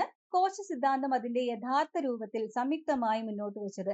സംയുക്തമായി മുന്നോട്ട് വെച്ചതെന്ന് പറയുമ്പോൾ സസ്യശരീരവും ജന്തു ശരീരവും കോശങ്ങളാൽ നിർമ്മിതമാണ് എന്നുള്ള രീതിയിലുള്ള ആ ഒരു സംയുക്തമായ തിയറി പ്രപ്പോസ് ചെയ്തത് ആരൊക്കെ ചേർന്നാണ്? സ്ലീഡനും ഷ്വാനും ചേർന്നാണ്. സ്ലീഡനും ഷ്വാനും ചേർന്നാണ്. അതുകൊണ്ട് ഓപ്ഷൻ ബി ആണ് ഈ ചോദ്യത്തിന്റെ ആൻസർ.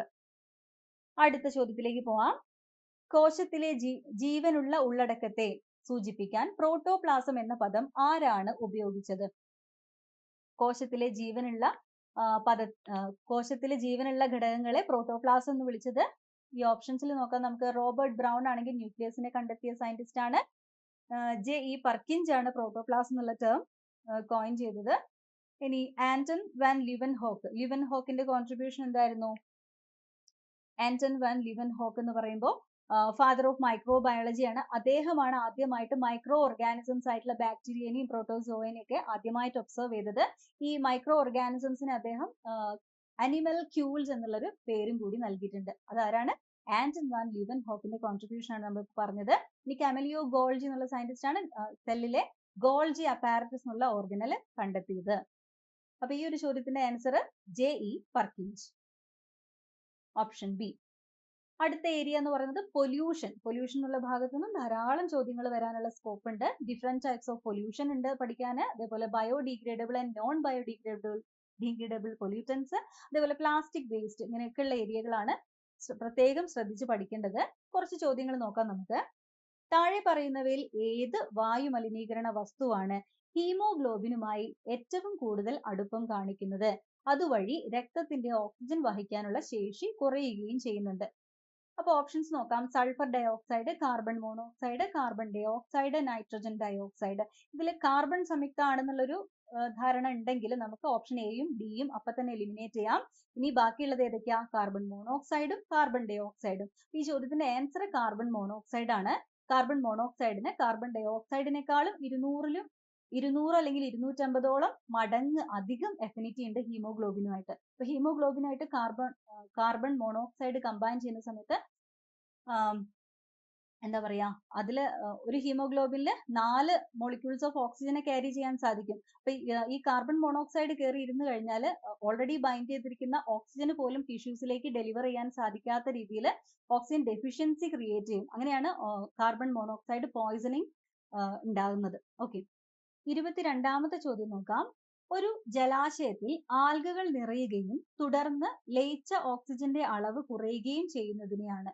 ഒരു ജലാശയത്തിൽ ആൽഗകൾ നന്നായി ഫ്ലറിഷ് ചെയ്ത് വളരുന്നതിന്റെ ഭാഗമായിട്ട് ഡിസോൾവ്ഡ് ഓക്സിജന്റെ അളവ് കുറഞ്ഞു പോകുന്നതിനെ നമ്മൾ എന്താണ് പറയാ? Bio magnification, acidification, eutrophication and bio accumulation. അപ്പൊ ഈ ഒരു പ്രോസസ്സിനെ നമ്മൾ യൂട്രോഫിക്കേഷൻ എന്നാണ് പറയാ. ഓക്കെ, അപ്പോൾ ന്യൂട്രിയൻസ് അടിഞ്ഞു കൂടുന്നതിന്റെ ഫലമായിട്ട് അവിടെ ആൽഗകൾ ഒന്നായിട്ട് വളർന്ന് ആ ഒരു ജലാശയം അങ്ങ് മൂടപ്പെട്ടു പോവുകയും ചെയ്യും. അപ്പൊ അതിന്റെ ഭാഗമായിട്ട് ഡിസോൾവ്ഡ് ഓക്സിജൻ തീരെ കുറഞ്ഞു പോകുമ്പോൾ അക്വാട്ടിക് ആയിട്ടുള്ള ഓർഗാനിസംസ് കൂട്ടമായി ചത്തൊടുങ്ങാനൊക്കെ കാരണമാവും. അപ്പൊ ആ ഒരു പ്രോസസ്സിനെ യൂട്രോഫിക്കേഷൻ എന്നാണ് പറയാ. അടുത്തത്, ഒരു ജല സാമ്പിളിൽ ബയോകെമിക്കൽ ഓക്സിജൻ ഡിമാൻഡിന്റെ ഉയർന്ന മൂല്യം സൂചിപ്പിക്കുന്നത് BOD ഏറ്റവും ഹയസ്റ്റ് ആയിട്ട് നിലനിൽക്കുന്നു എന്ന് പറയുന്നത് എന്തിന്റെ സൂചകമാണ്? ഓപ്ഷൻ എ, ലയിച്ചിരിക്കുന്ന ഓക്സിജന്റെ ഉയർന്ന സാന്ദ്രത, കുറഞ്ഞ സൂക്ഷ്മജീവി പ്രവർത്തന നില, ഉയർന്ന അളവിലുള്ള ജൈവ മലിനീകരണം, ജലജീവികളുടെ അഭാവം. ഇവിടെ ഒന്ന് ചിന്തിച്ചാൽ മനസ്സിലാവും, ഉയർന്ന അളവിലുള്ള ജൈവ മലിനീകരണത്തിനെയാണ് ഇവിടെ സൂചിപ്പിക്കുന്നത്. മലിനീകരണം കൂടുന്നതിനനുസരിച്ച്, ജൈവ മലിനീകരണം കൂടുന്നതിനനുസരിച്ച് ഡിസോൾവ്ഡ് ഓക്സിജന്റെ അളവ് കുറഞ്ഞു വരും. ഓക്കെ, അപ്പൊ ആൻസർ ഓപ്ഷൻ സി. 24ാമത്തെ ചോദ്യം, താഴെ പറയുന്നവയിൽ ഏതാണ് ജൈവ വിഘടനത്തിന് വിധേയമല്ലാത്ത മലിനീകരണ വസ്തു? ഏറ്റവും നമുക്ക് ഭീഷണി ഉണ്ടാക്കുന്ന ജീർണനത്തിന് വിധേയമാകാത്ത മലിനീകരണ വസ്തുവാണ് പ്ലാസ്റ്റിക്. അപ്പൊ ഒരു സിമ്പിൾ ക്വസ്റ്റ്യൻ ആയതുകൊണ്ടാണ് ഞാൻ ഡയറക്റ്റ് ആയിട്ട് ആൻസറിലേക്ക് വന്നത്. കോട്ടൺ തുണി, പേപ്പർ മാലിന്യം, പച്ചക്കറി തൊലിയൊക്കെ ജൈവ വിഘടനത്തിന് വിധേയമാകുന്ന വസ്തുക്കളാണ്.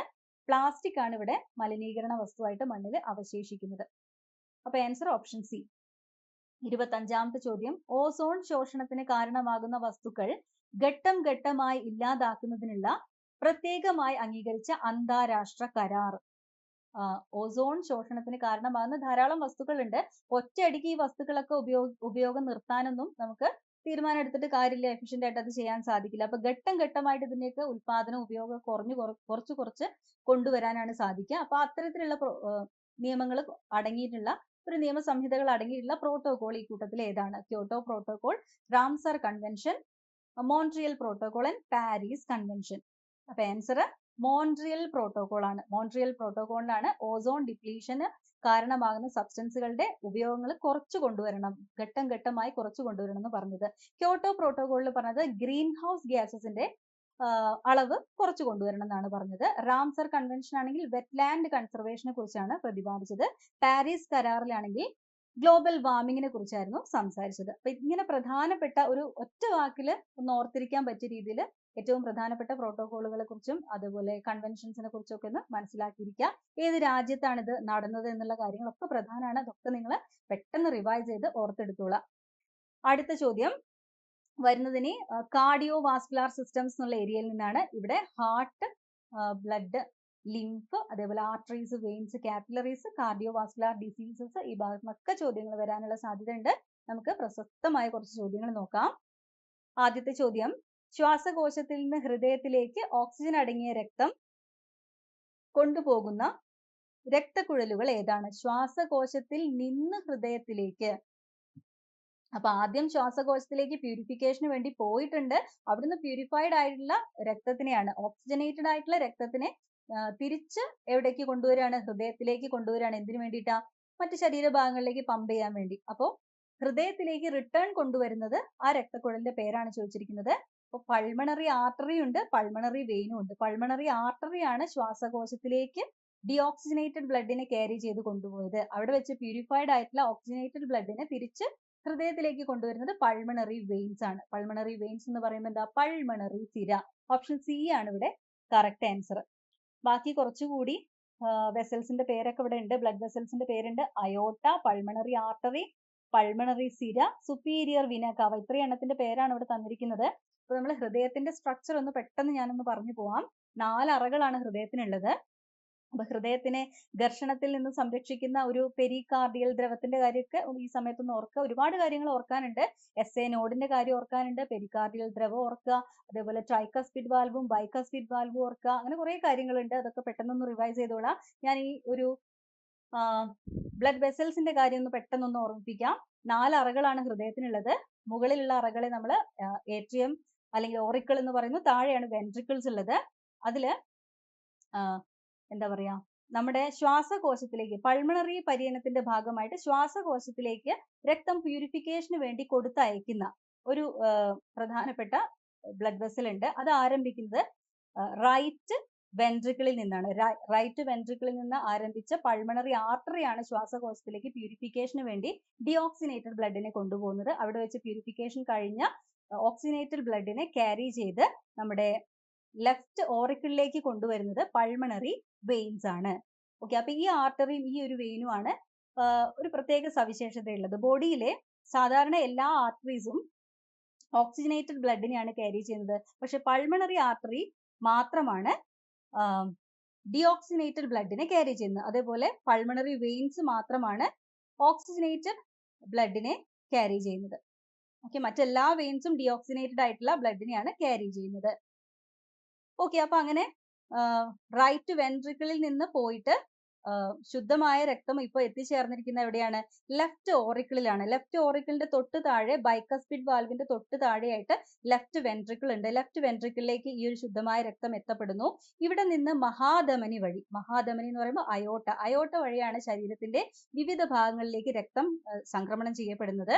അപ്പൊ അവിടെ നല്ല കട്ടിയുള്ള പേശികൾ ഉണ്ടായിരിക്കും. എവിടെ? ലെഫ്റ്റ് വെൻട്രിക്കിളിൽ വളരെ കട്ടി കൂടിയ പേശികൾ ഉണ്ടായിരിക്കും. അങ്ങനെ ശക്തിയിൽ ശരീരത്തിന്റെ വിവിധ ഭാഗത്തിലേക്ക് പമ്പ് ചെയ്ത് വിടാൻ വേണ്ടിയിട്ട്. അങ്ങനെ ശരീരത്തിന്റെ വിവിധ ഭാഗങ്ങളിലേക്ക് പമ്പ് ചെയ്യപ്പെട്ട രക്തം എല്ലാ ഭാഗങ്ങളിലും സർക്കുലേറ്റ് ചെയ്ത് കഴിയുമ്പോഴത്തേക്കും കാർബൺ ഡൈ ഓക്സൈഡിനെയൊക്കെ സ്വീകരിച്ച് ഡിയോക്സിനേറ്റഡ് കണ്ടീഷനിലേക്ക് മാറിയിട്ടുണ്ടാവും.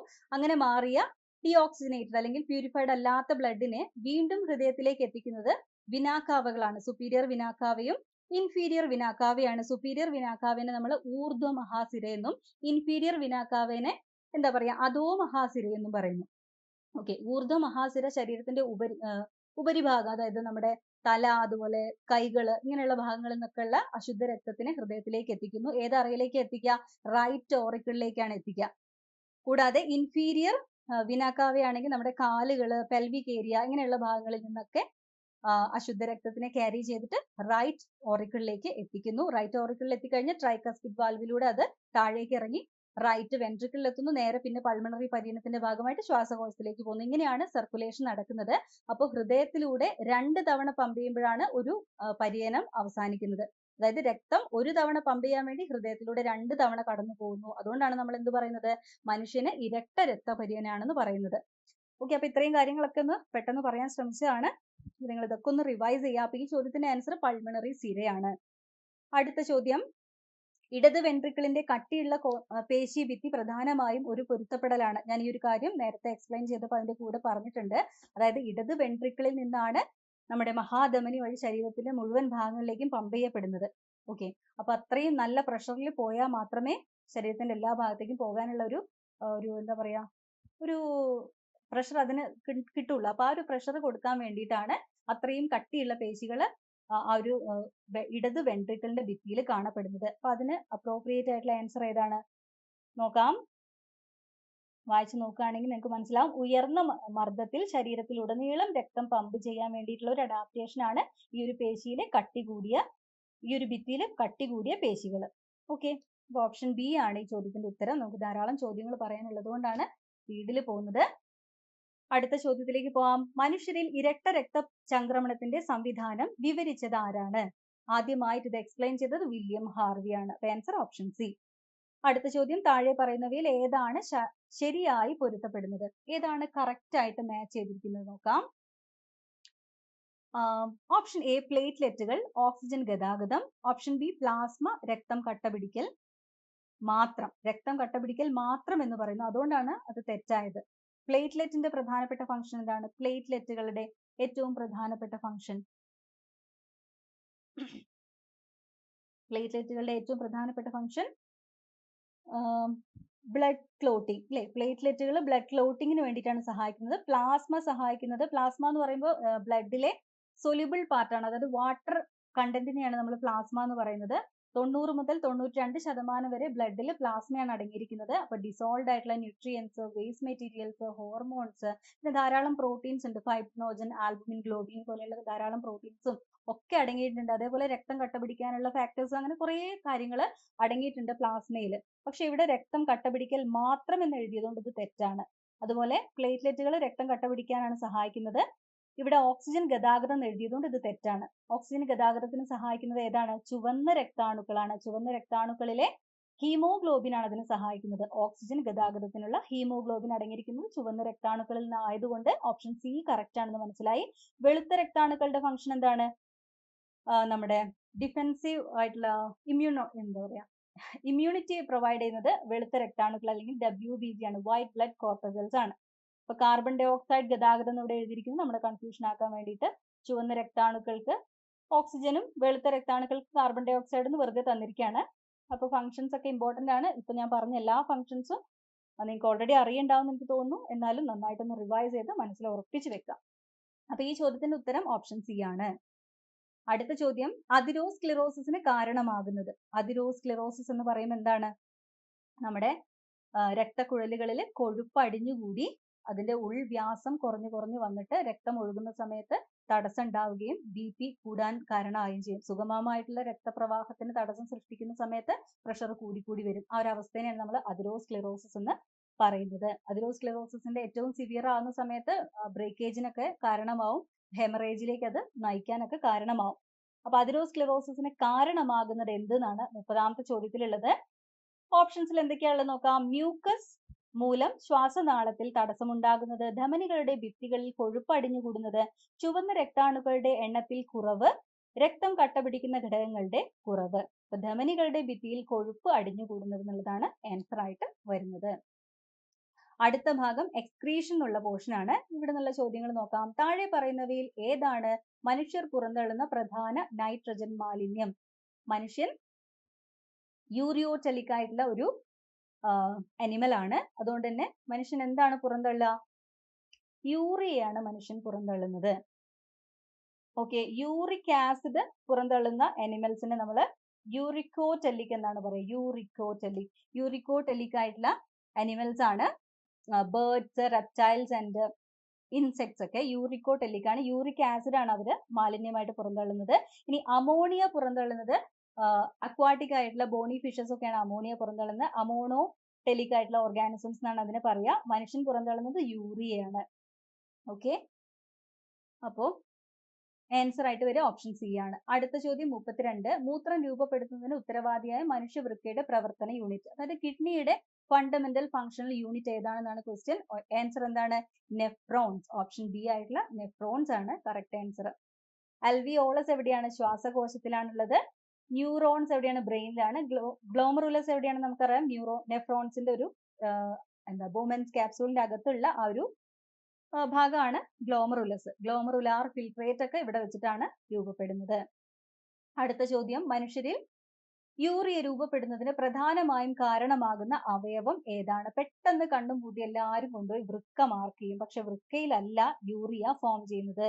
യൂറിയ എവിടെയാണ് ഫോം ചെയ്യുന്നത്? കരളിൽ വെച്ചാണ് ഫോം ചെയ്യുന്നത്. കരളിൽ നടക്കുന്ന യൂറിയ സൈക്കിൾ അല്ലെങ്കിൽ ഓർണിത്തിൻ സൈക്കിളിന്റെ ഭാഗമായിട്ടാണ് യൂറിയ പ്രൊഡ്യൂസ് ചെയ്യുന്നത്. എന്നിട്ട് ഇത് ബ്ലഡിലേക്ക് റിലീസ് ചെയ്യപ്പെടും. ബ്ലഡിൽ നിന്ന് ഇതിനെ ഫിൽട്ടർ ചെയ്ത് യൂറിൻ പ്രൊഡ്യൂസ് ചെയ്യുന്ന ഫംഗ്ഷൻ ആണ് വൃക്ക ചെയ്യുന്നത്. ഓക്കെ, അത് ഇമ്പോർട്ടന്റ് ആണ്.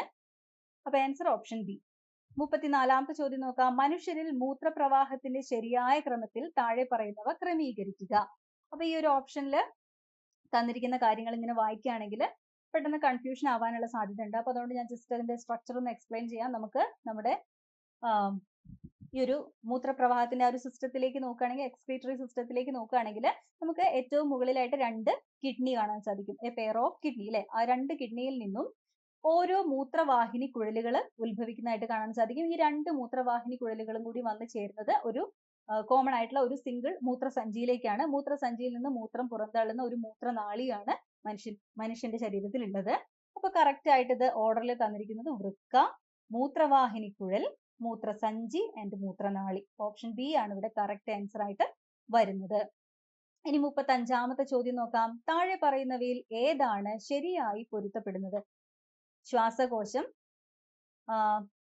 പിത്തരസം പിഗ്മെന്റുകളുടെ വിസർജനം, ചർമ്മം, വിയർപ്പിലൂടെ വെള്ളം, ലവണങ്ങൾ, ചെറിയ അളവിൽ യൂറിയ എന്നിവ നീക്കം ചെയ്യൽ, കരൾ, കാർബൺ ഡൈ ഓക്സൈഡും ജലബാഷ്പവും നീക്കം ചെയ്യൽ. ഓപ്ഷൻ ഡി വൃക്ക, യൂറിയയുടെ രൂപീകരണം. യൂറിയയുടെ രൂപീകരണം കരളാണ്. അപ്പൊ ഇവിടെ വൃക്ക എന്നാ തന്നിരിക്കുന്നത്. അപ്പൊ ഓപ്ഷൻ തെറ്റാണ്. ഇനി കരള്, കാർബൺ ഡൈ ഓക്സൈഡും ജലബാഷ്പവും പുറന്തള്ളൽ എന്ന് പറയുന്നു. ജലബാഷ്പവും കാർബൺ ഡൈ ഓക്സൈഡും ശ്വാസകോശമാണ് പുറന്തള്ളുന്നത്. അപ്പൊ ഓപ്ഷൻ സിയും തെറ്റാണ്. ഓപ്ഷൻ ബിയിൽ പറയുന്നത് കറക്റ്റ് ആണ്. ഇനി ഓപ്ഷൻ എയിൽ എന്താണ് തെറ്റ് നോക്കാം. ശ്വാസകോശം പിത്തരസവും പിഗ്മെന്റുകളുടെ ഉൽപാദനവും വിസർജനവും നടത്തുന്നു എന്ന് പറയുന്നു. അപ്പൊ അത് തെറ്റാണ്. ശ്വാസകോശത്തിന്റെ കറക്റ്റ് ആയിട്ടുള്ള ആൻസർ വരുന്ന ഓപ്ഷൻ സിയിൽ തന്നിരിക്കുന്നതാണ്. അതേസമയം പിത്തരസവും പിഗ്മെന്റുകളുടെ വിസർജനവും ഉൽപാദനവും ഒക്കെ നടത്തുന്നത് ആരാണ്? കരളാണ്. ഓക്കെ, അപ്പൊ ഇവിടെ ശരിയായിട്ടുള്ളത് ഏതാണെന്നാണ് ചോദ്യത്തിലുള്ളത്. അപ്പൊ ഓപ്ഷൻ ബി ആണ് കറക്റ്റ് ആൻസർ നമുക്ക് മനസ്സിലായി. അടുത്ത ഏരിയയിലേക്ക് പോവാം. പ്ലാന്റ് റീപ്രൊഡക്ഷൻ എന്നുള്ളതാണ് അടുത്ത ഭാഗം. ഇതിൽ എന്തൊക്കെയാണ് sub topics? Agents of pollination, seed dispersal, types of fruits, ഇങ്ങനെയുള്ള ഭാഗങ്ങളൊക്കെ ഉണ്ട്. കുറച്ച് ചോദ്യങ്ങൾ നമുക്കൊന്ന് വർക്ക്ഔട്ട് ചെയ്ത് നോക്കാം. ആൻജിയോസ്പേമുകളുടെ അതായത് സപുഷ്പികളുടെ ഒരു സവിശേഷതയായ ഇരട്ട ബീജ സങ്കലനം കണ്ടെത്തിയത് ആരാണ്? ഡയറക്റ്റ് ക്വസ്റ്റ്യൻ ആയതുകൊണ്ട് പെട്ടെന്ന് തന്നെ ആൻസറിലേക്ക് വരാം. നവാഷിൻ എന്നുള്ളതാണ് ഈ ചോദ്യത്തിന്റെ ആൻസർ. ഓപ്ഷൻ സി ആണ്. അടുത്ത ചോദ്യം, താഴെ പറയുന്നവയിൽ ഏതാണ് ശരിയായി പൊരുത്തപ്പെടുന്നത്? കറക്റ്റ് ആയിട്ട് മാച്ച് ചെയ്തിരിക്കുന്നത് ഏതാണ്? ഹൈഡ്രോഫിലി സൂര്യകാന്തി, ഓർണിത്തോഫിലി പക്ഷികൾ വഴിയുള്ള പരാഗണം, അനിമോഫിലി വവ്വാലുകൾ വഴിയുള്ള പരാഗണം, എൻഡമോഫിലി വെള്ളം വഴിയുള്ള പരാഗണം. അപ്പൊ ഇതില് ശരിയായത് ഏതാണെന്നാണ് പറയേണ്ടത്. ഹൈഡ്രോഫിലി എന്ന് പറയുമ്പോൾ ജലത്തിൽ ജീവിക്കുന്ന സസ്യം, സൂര്യകാന്തി തമ്മിൽ എന്തായാലും മാച്ച് അല്ല. അപ്പൊ അത് തെറ്റാണ്. അടുത്ത് നോക്കാം. ഓർണിത്തോഫിലി പക്ഷികൾ വഴിയുള്ള പരാഗണം, അത് ശരിയാണ്. അനിമോഫിലി എന്ന് പറഞ്ഞാൽ എന്താ? കാറ്റിലൂടെയുള്ള പരാഗണമാണ്. വവ്വാലുകൾ വഴിയുള്ള പരാഗണത്തിന് എന്താ പറയാ? ഹൈറോപ്റ്റിറോഫിലി എന്ന് പറയും. എൻഡമോഫിലി എന്ന് പറയുമ്പോൾ ഇൻസെക്ട് മീഡിയേറ്റഡ് ആയിട്ടുള്ള പോളിനേഷൻ ആണ്. വെള്ളം വഴിയുള്ള പരാഗണത്തിന് ഹൈഡ്രോഫിലി എന്ന് പറയുന്നു. അപ്പൊ ഇവിടെ കറക്റ്റ് ആയത് ഏതാണ്? ഓർണിത്തോഫിലി പക്ഷികൾ വഴിയുള്ള പരാഗണം. ഓപ്ഷൻ ബി ആണ് കറക്റ്റ് ആൻസർ. അടുത്ത ചോദ്യം, ഒരു പൂങ്കുലയിൽ നിന്ന് ഉണ്ടാകുന്ന ഫലത്തിന് എന്തു പറയുന്നു? ഒരു പൂങ്കുല മുഴുവനായിട്ടും ഒരു ഫലമായിട്ട് മാറുകയാണ്. അപ്പോ ഒരു കോമ്പൗണ്ട് സ്ട്രക്ചർ ആണ്. ഒരു ഇൻഫ്ലോറസൻസ് മുഴുവനായിട്ടും ഒരു പൂവായിട്ട് മാറുന്ന പറയുമ്പോൾ അതിലത്തെ എല്ലാ പൂക്കളും കൂടി അങ്ങ് സംയോജിച്ച് ഒരു സംയുക്ത ഫലമായിട്ട് മാറുന്നു. അങ്ങനെ ആലോചിക്കാം. ഒരു പൂങ്കുല എന്ന് പറയുമ്പോൾ ധാരാളം പൂക്കൾ ഉണ്ടാവും. ഈ പൂക്കൾ എല്ലാം കൂടി സംയോജിക്കുന്നതുകൊണ്ടാണ് സംയുക്ത ഫലം ഉണ്ടാകുന്നത്. അപ്പൊ ആൻസർ എന്താ വരിക? സംയുക്ത ഫലം. ഇംഗ്ലീഷിൽ പറയുമ്പോൾ മൾട്ടിപ്പിൾ ഫ്രൂട്ട്. ഓപ്ഷൻ സി ആണ് ആൻസർ. അടുത്ത ചോദ്യം, താഴെ പറയുന്ന ജോഡികളിൽ തെറ്റായി പൊരുത്തപ്പെടുന്നത് ഏതാണ്? പരുത്തി കാറ്റിലൂടെയുള്ള വ്യാപനം ശരിയാണ്. തേങ്ങ ജലവ്യാപനം അതും ശരിയാണ്. സാന്ത്യം മൃഗങ്ങൾ വഴിയുള്ള വ്യാപനം അത് ശരിയാണ്. സാന്ത്യത്തിൽ ധാരാളം ഹുക്ക് ലൈക്ക് സ്ട്രക്ചേഴ്സ് ഉണ്ട്. അത് മൃഗങ്ങളുടെ രോമങ്ങളിലൊക്കെ പറ്റിപ്പിടിക്കാൻ സഹായിക്കുന്നു. അപ്പൊ ഓപ്ഷൻ സിയും ശരിയാണ്. ഓപ്ഷൻ ഡി നോക്കാം. പയർ ജലവ്യാപനം, അത് തെറ്റാണ്.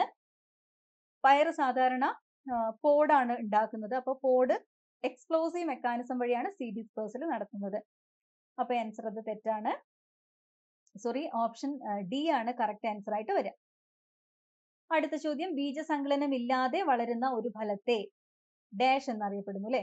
ബീജസങ്കലനം ഇല്ലാതെ വളരുന്ന ഒരു ഫലത്തെ എന്ത് പേരിലാണ് അറിയപ്പെടുക? Parthenocarpic fruit എന്നറിയപ്പെടും. അപ്പോൾ പുഞ്ചഫലവും സംയുക്ത ഫലവും ഒക്കെ നമുക്ക് മനസ്സിലായി. അഗ്രിഗേറ്റ് ഫ്രൂട്ടിനെയാണ് പുഞ്ചഫലം എന്ന് പറയുന്നത്. ഒരു അപ്പോകാർപ്പസ് ആയിട്ടുള്ള പിസ്റ്റിലുള്ള ഒരു സിംഗിൾ ഫ്ലവറിൽ നിന്നാണ് പുഞ്ചഫലം ഉണ്ടാവുക. ഓക്കെ, അതിന് എക്സാമ്പിൾ ആയിട്ട് നമ്മൾ അന്നോണ, അതുപോലെ അതായത് സീതപ്പഴം, അരണമരം അങ്ങനെയുള്ള ചെടികളൊക്കെ ഓർത്തിരിക്കാറുണ്ട്. സംയുക്ത ഫലത്തിന് എക്സാമ്പിൾ ആയിട്ട് കൈതച്ചക്ക, നമ്മുടെ സാധാരണ ചക്കയൊക്കെ ഓർത്തിരിക്കാൻ പറ്റും. ഇനി പാർത്തനോകാർപ്പിക് ഫ്രൂട്ട് എന്നുള്ളതാണ് ഇവിടുത്തെ ആൻസർ. പാർത്തനോകാർപ്പിക് ഫ്രൂട്ട് എന്ന് വെച്ചാൽ ഫെർട്ടിലൈസേഷൻ ഇല്ലാതെ തന്നെ ഫ്രൂട്ട് ആയിട്ട് മാറപ്പെടുന്നത്. ഇനി കപടഫലം എന്ന് പറയുമ്പോഴോ, നമ്മുടെ ഫെർട്ടിലൈസേഷൻ നടന്ന ഓവറിൽ നിന്നല്ലാതെ മറ്റ് ഫ്ലോറൽ പാർട്സിൽ നിന്ന് എഡിബിൾ പാർട്ട് രൂപപ്പെടുകയാണെങ്കിൽ അതിനെയാണ് കപടഫലം എന്ന് പറയുന്നത്. നമ്മുടെ പെഡിസല് ഫ്രൂട്ടായി മാറുന്നതിന് എക്സാമ്പിൾ ആണ് കശുമാങ്ങ. അതുപോലെ തലാമസ് എഡിബിൾ പാർട്ടായിട്ട് മാറിയിട്ടുള്ള ഒരു ഫ്രൂട്ടാണ് ആപ്പിൾ. അതൊക്കെ കപടഫലത്തിന് എക്സാമ്പിൾസ് ആണ്. ഓക്കെ, അടുത്ത ഏരിയയിലേക്ക് പോവാം. അനിമൽ ന്യൂട്രീഷൻ എന്നുള്ളതാണ് അടുത്ത ഭാഗം. അപ്പോ ഈ ഒരു ഭാഗത്തിൽ എന്തൊക്കെയാ? ഹ്യൂമൻ ഡൈജസ്റ്റീവ് സിസ്റ്റം ഉണ്ട്, ഇൻഡിജീനിയസ് ആയിട്ടുള്ള ഫുഡുകളെ കുറിച്ച്, ഫുഡ് അഡൾട്രൻസിനെ കുറിച്ചൊക്കെ ഈ ഭാഗത്ത് നിന്ന് ചോദ്യങ്ങൾ വരാൻ സാധ്യതയുണ്ട്. നമുക്ക് കുറച്ച് ചോദ്യങ്ങൾ നോക്കാം. മനുഷ്യന്റെ ദഹന വ്യവസ്ഥയിൽ കാർബോഹൈഡ്രേറ്റുകളുടെ ദഹനത്തിന് തുടക്കമിടുന്ന എൻസൈം ഏതാണ്? മനുഷ്യന്റെ ദഹന വ്യവസ്ഥയിൽ കാർബോഹൈഡ്രേറ്റിന്റെ ദഹനം ആരംഭിക്കുന്നത് വായിൽ വെച്ചാണ്. വായിൽ എന്താ ഉള്ളത്? ഏത് ഗ്രന്ഥിയാണുള്ളത്? നമ്മുടെ ഉമിനീർ ഗ്രന്ഥികളാണുള്ളത്. ഉമിനീരിൽ അടങ്ങിയിട്ടുള്ള സലൈവറി അമൈലേസ് ആണ് കാർബോഹൈഡ്രേറ്റുകളുടെ ദഹനം തുടക്കമിടുന്നത്. ഓക്കെ, സലൈവറി അമൈലേസിനെ തന്നെയാണ് ടൈലിൻ എന്നറിയപ്പെടുന്നത്. അപ്പൊ ആൻസർ ഓപ്ഷൻ സി ആണ്. മറ്റുള്ള എൻസൈംസുകൾ എന്തൊക്കെയാ? പെപ്സിനും ട്രിപ്സിനും ഒക്കെ പ്രോട്ടീൻ ഡൈജഷനെയാണ് ഹെൽപ്പ് ചെയ്യുന്നത്. പെപ്സിൻ ആദ്യം ചെറിയ പെപ്റ്റൈഡുകളാക്കി മുറിക്കുന്നു. അതിനുശേഷം ട്രിപ്സിൻ എന്ത് ചെയ്യുന്നു? ഈ പെപ്റ്റൈഡുകളെ വീണ്ടും ബ്രേക്ക് ഡൗൺ ചെയ്ത് അമിനോ ആസിഡുകളായിട്ട് കൺവേർട്ട് ചെയ്യുന്നു. പെപ്സിൻ പ്രൊഡ്യൂസ് ചെയ്യുന്നത് സ്റ്റൊമക്കിലും, അതായത് ആമാശയത്തിലും. ട്രിപ്സിൻ പ്രൊഡ്യൂസ് ചെയ്യുന്നത് പാൻക്രിയാസും ആണ്. പാൻക്രിയാസ് ഇത് സെക്രീറ്റ് ചെയ്ത് ഡിയോഡിനത്തിൽ എത്തുന്നു, അവിടുന്ന് ചെറുകുടലിലേക്ക് എത്തപ്പെടുന്നു. അപ്പൊ അവിടെയൊക്കെ വെച്ചിട്ട് ചെറിയ അമിനോ ആസിഡുകളായിട്ടുള്ള ഡൈജഷൻ നടക്കുന്നു പ്രോട്ടീന്റെ. ഓക്കെ, ലിപ്പേസ് എന്താ ചെയ്യുക? ലിപ്പിഡിന്റെ ഡൈജഷൻ നടത്തിയിട്ട് ഫാറ്റി ആസിഡും ഗ്ലിസറോളും ആയിട്ടുള്ള കൺവേർഷൻ ആണ് നടത്തുന്നത്. അപ്പൊ ഇതൊക്കെ ഇമ്പോർട്ടന്റ് ആണ്. ഓരോ ഡൈജസ്റ്റീവ് എൻസൈംസും ഏത് സ്ഥലത്താണ് പ്രൊഡ്യൂസ് ചെയ്യുന്നതെന്നും അത് ഏതിനെയാണ് ഡൈജസ്റ്റ് ചെയ്യുന്നതെന്നൊക്കെ കൃത്യമായിട്ട് പഠിച്ചു വെക്കണം. അടുത്ത ചോദ്യം, ദഹന വ്യവസ്ഥയിൽ പിത്തരസത്തിന്റെ പ്രാഥമിക ധർമ്മം എന്താണ്? പിത്തരസം ഉൽപ്പാദിപ്പിക്കുന്നത് ലിവറാണ്, അതായത് കരളാണ്. കരളിന്റെ പിത്തരസത്തിന്റെ ഏറ്റവും പ്രധാനപ്പെട്ട ഫംഗ്ഷൻ എന്ന് വെച്ചാൽ കൊഴുപ്പിനെ ദഹിപ്പിക്കാൻ സഹായിക്കുക. കൊഴുപ്പിന്റെ ദഹനത്തിനെ ഒന്നുകൂടി ഇംപ്രൂവ് ചെയ്യാൻ വേണ്ടി ചെറിയ ചെറിയ ഡ്രോപ്ലെറ്റ്സ് അല്ലെങ്കിൽ കണികകളാക്കി കൊഴുപ്പിനെ ബ്രേക്ക് ഡൗൺ ചെയ്യുക എന്നുള്ളതാണ് ഈ ഒരു പിത്തരസം ചെയ്യുന്ന ഏറ്റവും പ്രധാനപ്പെട്ട ഫംഗ്ഷൻ. അപ്പൊ ആൻസർ എന്താണ്? കൊഴുപ്പിനെ ചെറിയ തുള്ളികളാക്കി അല്ലെങ്കിൽ ചെറിയ കണികകളാക്കി എമൽസിഫൈ ചെയ്യുക എന്നുള്ളതാണ് കറക്റ്റ് ആൻസർ. ഓക്കെ, അടുത്ത ചോദ്യം, ദഹനനാളത്തിന്റെ ഏത് ഭാഗത്താണ് ദഹിച്ച പോഷകങ്ങൾ ആഗിരണം ചെയ്യുന്നതിനുള്ള പ്രധാന സ്ഥലം? അതായത് ഏറ്റവും കൂടുതൽ ഫുഡ് അബ്സോർപ്ഷൻ, ന്യൂട്രിയന്റ് അബ്സോർപ്ഷൻ നടക്കുന്നത് എവിടെ വെച്ചിട്ടാണ്? ആമാശയം, വൻകുടൽ, ചെറുകുടൽ, അന്നനാളം. അപ്പൊ ചെറുകുടലിലെ ഭിത്തിയിൽ കാണപ്പെടുന്ന വില്ലസുകളിലൂടെയാണ് ഭക്ഷണത്തിന്റെ ആഗിരണം അല്ലെങ്കിൽ പോഷക വസ്തുക്കളുടെ ആഗിരണം നടക്കുന്നത്. Answer option C. അടുത്ത ചോദ്യം, താഴെ പറയുന്നവയിൽ ഏതാണ് ശരിയായി പൊരുത്തപ്പെടുന്നത്? പെപ്സിൻ അന്നജത്തിന്റെ ദഹനം ശരിയല്ല. പെപ്സിൻ പ്രോട്ടീന്റെ ഡൈജഷൻ ആണ്. ഹൈഡ്രോക്ലോറിക് ആസിഡ് പെപ്സിന് അമ്ലമാധ്യമം നൽകുന്നു, അത് കറക്റ്റ് ആണ്. പെപ്സിൻ വർക്ക് ചെയ്യണമെങ്കിൽ ഒരു അസിഡിക് ആയിട്ടുള്ള മീഡിയം, ഒരു അറ്റ്മോസ്ഫിയർ വേണം. അപ്പൊ അത് പ്രൊവൈഡ് ചെയ്യുന്നത് ഹൈഡ്രോക്ലോറിക് ആസിഡ് ആണ്. അടുത്ത നോക്കാം, പിത്തരസം പ്രോട്ടീനുകളുടെ ദഹനം. പിത്തരസം ലിപ്പിഡിന്റെ ഡൈജഷൻ ആണ് ഹെൽപ്പ് ചെയ്യുന്നത്. വൻകുടൽ കൊഴുപ്പുകളുടെ ദഹനം എന്ന് പറയുന്നത് വൻകുടലിൽ വെച്ച് ദഹനം അല്ല കാര്യമായിട്ട് നടക്കുന്നത്, വാട്ടറിന്റെ ഒക്കെ അബ്സോർപ്ഷൻ, വൻകുടലിൽ വെച്ച് അബ്സോർപ്ഷൻ ആണ് നടക്കുന്നത്. ഓക്കെ, അപ്പൊ ആൻസർ ഓപ്ഷൻ ബി വരുന്നു. അടുത്ത ചോദ്യത്തിലേക്ക് പോവാം. താഴെ പറയുന്നവയിൽ ഏതാണ് ഭക്ഷണത്തിൽ മായം ചേർക്കുന്നതിന് ഉദാഹരണം? ഉപ്പിൽ അയഡിൻ ചേർക്കൽ, വാണിജ്യ നേട്ടത്തിനായി പാലിൽ വെള്ളം ചേർക്കൽ, ഗോതമ്പ് മാവിൽ ഇരുമ്പ് ചേർക്കൽ, പാലിന്റെ പാസ്ചറൈസേഷൻ. ഇതില് നമ്മൾ അഡൾട്രേഷൻ ഒക്കെ ഈ സിലബസിൽ വരുന്നോണ്ടാണ് ഇങ്ങനത്തെ ചോദ്യങ്ങൾ പ്രാക്ടീസ് ചെയ്യാൻ വേണ്ടിയിട്ട് ഉൾപ്പെടുത്തിയിട്ടുള്ളത്. അപ്പോൾ വാണിജ്യ അടിസ്ഥാനത്തിൽ പാലിൽ വെള്ളം ചേർക്കുന്നതാണ് ഇങ്ങനെ ഒരു മായം ചേർക്കുന്നത് ഉദാഹരണമായിട്ട് ഈ തന്നിരിക്കുന്നതിൽ നമുക്ക് എടുക്കാൻ സാധിക്കുക. അപ്പൊ ആൻസർ എന്താ വരിക? ഓപ്ഷൻ ബി ആണ്. അടുത്ത ഏരിയ ഹ്യൂമൻ നെർവസ് സിസ്റ്റം. അപ്പൊ ഇതിൽ നിന്ന് കുറച്ച് ചോദ്യങ്ങളും കൂടി നോക്കാം നമുക്ക്. അപ്പോൾ പരിമിതമായ സമയമേ ഉള്ളൂ. അപ്പൊ ഈ ഒരു ചോദ്യങ്ങളും കൂടി നോക്കിയിട്ട് നമുക്ക് വൈൻഡപ്പ് ചെയ്യാം. നോക്കാം, മനുഷ്യ മസ്തിഷ്കത്തിന്റെ ഏത് ഭാഗമാണ് പ്രധാനമായും പോസ്ചർ നിലനിർത്തുന്നതിനും പേശി ചലനങ്ങൾ ഏകോപിപ്പിക്കുന്നതിനും ഉത്തരവാദി? ഇപ്പൊ മനുഷ്യന്റെ ശരീരത്തിന്റെ ആ ഒരു നിവർന്നു നിൽക്കാനുള്ള ഒരു സ്റ്റെബിലിറ്റി മെയിൻറ്റെയിൻ ചെയ്യാൻ വേണ്ടിയിട്ടും അതേപോലെ നമ്മുടെ പേശി ചലനങ്ങൾ ഏകോപിപ്പിക്കാൻ വേണ്ടിയിട്ടൊക്കെ കാരണമായിട്ടുള്ളത് മസ്തിഷ്കത്തിന്റെ ഏത് ഭാഗമാണ്? അപ്പോൾ നോക്കാം, ഓപ്ഷൻസിൽ എന്തൊക്കെയാണുള്ളത്? Cerebrum, cerebellum, medulla oblongata and thalamus. ഇതിൽ സെറിബെല്ലം ആണ് ഇത്തരത്തിലുള്ള പോസ്ചർ മെയിൻറ്റെയിൻ ചെയ്യാനൊക്കെ ബോഡീനെ സഹായിക്കുന്നത്. സെറിബ്രം എന്ന ഭാഗം നമ്മുടെ ബുദ്ധി, ഓർമ്മ, അതേപോലെ എന്താ പറയാ തിങ്കിങ് കപ്പാസിറ്റി, ഇന്റലിജൻസ് പോലെയുള്ള ഒരുപാട് കാര്യങ്ങൾ, അതേപോലെ ചില വോളണ്ടറി മൂവ്മെന്റ്സിനെ ഒക്കെ കൺട്രോൾ ചെയ്യാൻ, ആക്ടിവിറ്റീസിനെ ഒക്കെ കൺട്രോൾ ചെയ്യുന്നത് ഈ സെറിബ്രം എന്നുള്ള ഭാഗമാണ്. മസ്തിഷ്കത്തിലെ ഏറ്റവും വികാസം പ്രാപിച്ച ഭാഗമാണ് സെറിബ്രം. അതിനുശേഷം വരുന്ന സെറിബെല്ലം ആണ് എന്ത് ചെയ്യുന്നത്, ബാലൻസ്, പോസ്ചർ പോലെയുള്ള കാര്യങ്ങൾ, അതേപോലെ വോളണ്ടറി മസിൽ ആക്ഷൻസിനെയൊക്കെ കോർഡിനേഷൻ ഒക്കെ ചെയ്യുന്നത് സെറിബെല്ലം ആണ്. മെഡുല്ല ഒബ്ലോങ്കേറ്റ ധാരാളം ഇൻവോളണ്ടറി ആക്ടിവിറ്റീസിനെയാണ് കൺട്രോൾ ചെയ്യുന്നത്, ലൈക്ക് ഹാർട്ട് ബീറ്റ്, ശ്വസനം, അതുപോലെ സ്നീസ്, ചുമ പോലെയൊക്കെയുള്ള, ചുമയല്ല കഫ് പോലെയൊക്കെ, സോറി സ്നീസ്, കഫ് ഒരു പരിധി വരെ, പിന്നെ അതുപോലെ ബ്ലഡ് പ്രഷർ പോലെയുള്ള കാര്യങ്ങളൊക്കെ മെഡുല്ല ഒബ്ലോങ്കേറ്റ ആണ് കൺട്രോൾ ചെയ്യുന്നത്. ഇനി തലാമസ് എന്ന് വെച്ചാൽ ഒരു റിലേ സ്റ്റേഷൻ ആണ്, നമ്മുടെ സെറിബ്രത്തിലേക്ക് ഉള്ള സിഗ്നൽസിനെ കൺട്രോൾ ചെയ്യുന്നത് ഈ ഒരു, അല്ലെങ്കിൽ മീഡിയേറ്റ് ചെയ്യുന്നത് തലാമസ് എന്നുള്ള ഭാഗമാണ്. ഒരു റിലേ സ്റ്റേഷൻ ആണെന്ന് ഓർത്താൽ മതി. ഏറ്റവും പ്രധാനപ്പെട്ട ഭാഗങ്ങളുടെ ഏറ്റവും പ്രധാനപ്പെട്ട ഫങ്ഷൻസ് ഇമ്പോർട്ടന്റ് ആണ്.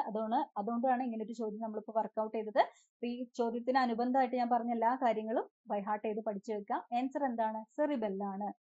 അടുത്ത ചോദ്യം, നാഡീവ്യവസ്ഥയുടെ ഘടനാപരവും പ്രവർത്തനപരവുമായ യൂണിറ്റ്. നാഡീവ്യവസ്ഥയുടെ യൂണിറ്റ് ഏതാണ്, ന്യൂറോണുകളാണ്. നാഡീ കോശങ്ങൾ എന്നറിയപ്പെടുന്ന ന്യൂറോണുകൾ, ഏറ്റവും നീളം കൂടിയ കോശം.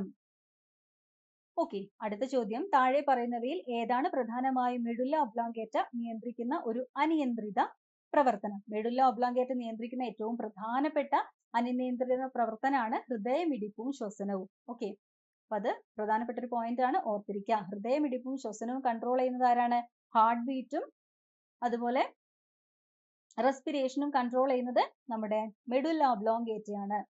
ഓക്കെ, അടുത്ത ചോദ്യം, താഴെ പറയുന്നവയിൽ ഏതാണ് ശരിയായി പൊരുത്തപ്പെടുന്നത്? അൽഷിമേഴ്സ് ആവർത്തിച്ചുള്ള അപസ്മാരം. അൽഷിമേഴ്സ് എന്ന് വെച്ചാൽ ഓർമ്മ കുറഞ്ഞു വരികയാണ്, പുരോഗമനപരമായ ഓർമ്മക്കുറവിനെയാണ് നമ്മൾ അൽഷിമേഴ്സ് എന്ന് പറയുന്നത്. അതേസമയം പാർക്കിൻസൺസ് രോഗം എന്ന് പറഞ്ഞാലോ ആവർത്തിച്ചുള്ള അപസ്മാരമാണ്. അപ്പൊ ഇതൊക്കെ തെറ്റാണ്.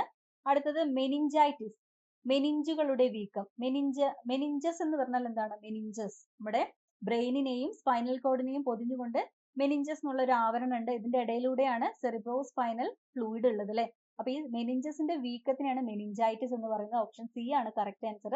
സ്ട്രോക്ക് എന്താ കൊടുത്തിരിക്കുന്ന ഓപ്ഷൻ ഡിയില്, പെരിഫറൽ നാഡികളുടെ അണുബാധ അല്ല. സ്ട്രോക്ക് എന്ന് വെച്ചാൽ എന്താണ്, ബ്രെയിനിലെ കുറച്ച് ഭാഗത്തേക്ക് ബ്ലഡ് സർക്കുലേഷൻ കുറച്ച് സമയത്തേക്ക് നിന്ന് പോകുന്ന ഒരു അവസ്ഥയാണ് സ്ട്രോക്ക് എന്ന് പറയുന്നത്. ചിലപ്പോൾ ആ ഒരു ബ്ലഡ് വെസൽ പൊട്ടി ഇന്റേണൽ ബ്ലീഡിങ് വരാനും ഉള്ള സാധ്യതയുണ്ട് സിവിയർ കണ്ടീഷനിൽ. ഓക്കെ, അപ്പൊ ഇതെന്തായാലും തെറ്റാണ്. അപ്പൊ ആൻസർ ആയിട്ട് വരിക ഓപ്ഷൻ സി, മെനിഞ്ചൈറ്റിസ്, മെനിഞ്ചുകളുടെ വീക്കം എന്നുള്ളതാണ്. 50ാമത്തെ ചോദ്യത്തിലേക്ക് പോകാം. പെരിഫറൽ നാഡീ വ്യവസ്ഥയിൽ പ്രധാനമായും ഇവ ഉൾപ്പെടുന്നു. പെരിഫറൽ നാഡീ വ്യവസ്ഥയുണ്ട് നമുക്ക്, സെൻട്രൽ നെർവസ് സിസ്റ്റം ഉണ്ട് അല്ലെ. പെരിഫറൽ നെർവസ് സിസ്റ്റം ഉണ്ട്, സെൻട്രൽ നെർവസ് സിസ്റ്റം ഉണ്ട്. ആദ്യം സെൻട്രൽ നെർവസ് സിസ്റ്റത്തിൽ എന്താ ഉള്ളത് നോക്കാം. നമ്മുടെ ബ്രെയിനും സ്പൈനൽ കോഡും അടങ്ങിയ വ്യവസ്ഥേനെയാണ് നമ്മൾ സെൻട്രൽ നെർവസ് സിസ്റ്റം എന്ന് പറയാം. ഇതിൽ നിന്ന് ഉത്ഭവിക്കുന്ന ക്രാനിയൽ നെർവ്സും സ്പൈനൽ നെർവ്സും അടങ്ങിയതാണ് peripheral nervous system. Cranial nerves എന്ന് പറയുന്നത് 12 പെയർസ് ഉണ്ട്. ഓക്കെ, ബ്രെയിനിൽ നിന്ന് ഉത്ഭവിക്കുന്ന 12 പെയർസ് ഓഫ് ക്രാനിയൽ നെർവ്സും അതുപോലെ നമ്മുടെ സുഷുമ്ന നാഡിയിൽ നിന്ന് ഉത്ഭവിക്കുന്ന 31 പെയർസ് ഓഫ് സ്പൈനൽ നെർവ്സും തമ്മിൽ ചേർന്നതാണ് പെരിഫറൽ നെർവസ് സിസ്റ്റം. ഓക്കെ, അപ്പോൾ പെരിഫറൽ നാഡീ വ്യവസ്ഥയിൽ പ്രധാനമായും ഇവ ഉൾപ്പെടുന്നു എന്ന് പറയുമ്പോൾ ഏതൊക്കെയാണ് ഉൾപ്പെടുന്നത്? തലയോട്ടിയിലെ നാഡികളും സുഷുമ്ന നാഡികളും എന്നുള്ളതാണ് ഇവിടെ കറക്റ്റ് ആയിട്ടുള്ള ആൻസർ ആയിട്ട് വരിക. Cranial nerves and spinal nerves. Okay, option B ആണ് ആൻസർ. ഇനി അടുത്ത ഏരിയ ആയിട്ടുള്ള അഗ്രികൾച്ചർ, ഈ ഭാഗത്ത് നിന്നുള്ള ചോദ്യങ്ങളൊന്ന് നോക്കാം. പയറുവർഗ വിളകൾ വിളപര്യനത്തിൽ ഉൾപ്പെടുന്നത് പ്രധാനമായും ഇവ കാരണമാണ്. നമുക്ക് എല്ലാവർക്കും നന്നായിട്ട് അറിയാം, വിളപര്യനത്തിന് ക്രോപ്പ് റൊട്ടേഷൻ ഏറ്റവും കൂടുതലായിട്ട് പയറു ചെടികളെ ഉപയോഗിക്കാൻ കാര്യം എന്താണ്? ഇവ മണ്ണില് നമ്മുടെ സിംബയോട്ടിക് ബാക്ടീരിയയുടെ സഹായത്തോടു കൂടി മണ്ണിൽ ധാരാളം നൈട്രജൻ സ്ഥിരീകരിച്ച് മണ്ണിന്റെ ഫലഭൂയിഷ്ടി വർദ്ധിപ്പിക്കാൻ സഹായിക്കുന്നു. അപ്പൊ അതിന് മാച്ച് ആവുന്ന ആൻസർ എന്താ? സഹജീവി ബാക്ടീരിയകൾ വഴി അന്തരീക്ഷ നൈട്രജൻ സ്ഥിരപ്പെടുത്തി മണ്ണിന്റെ ഫലഭൂയിഷ്ടി വർദ്ധിപ്പിക്കുന്നു. ഓപ്ഷൻ ബി ആണ് കറക്റ്റ് ആൻസർ. അടുത്ത ചോദ്യത്തിലേക്ക് പോവാം.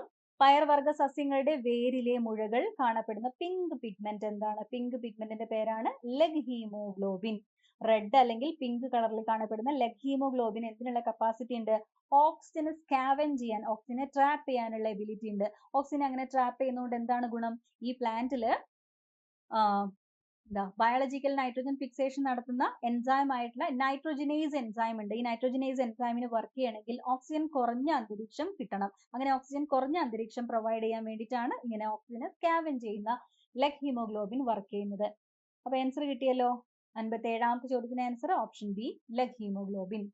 58ാമത്തെ ചോദ്യം, താഴെ പറയുന്നവയിൽ ഏതാണ് ശരിയായി പൊരുത്തപ്പെട്ടത്? ഉരുളക്കിഴങ്ങ് റൈസോം, ഉള്ളി തണ്ടുകിഴങ്ങ്, ഇഞ്ചി റൈസോം, മധുരക്കിഴങ്ങ് ബൾബ്.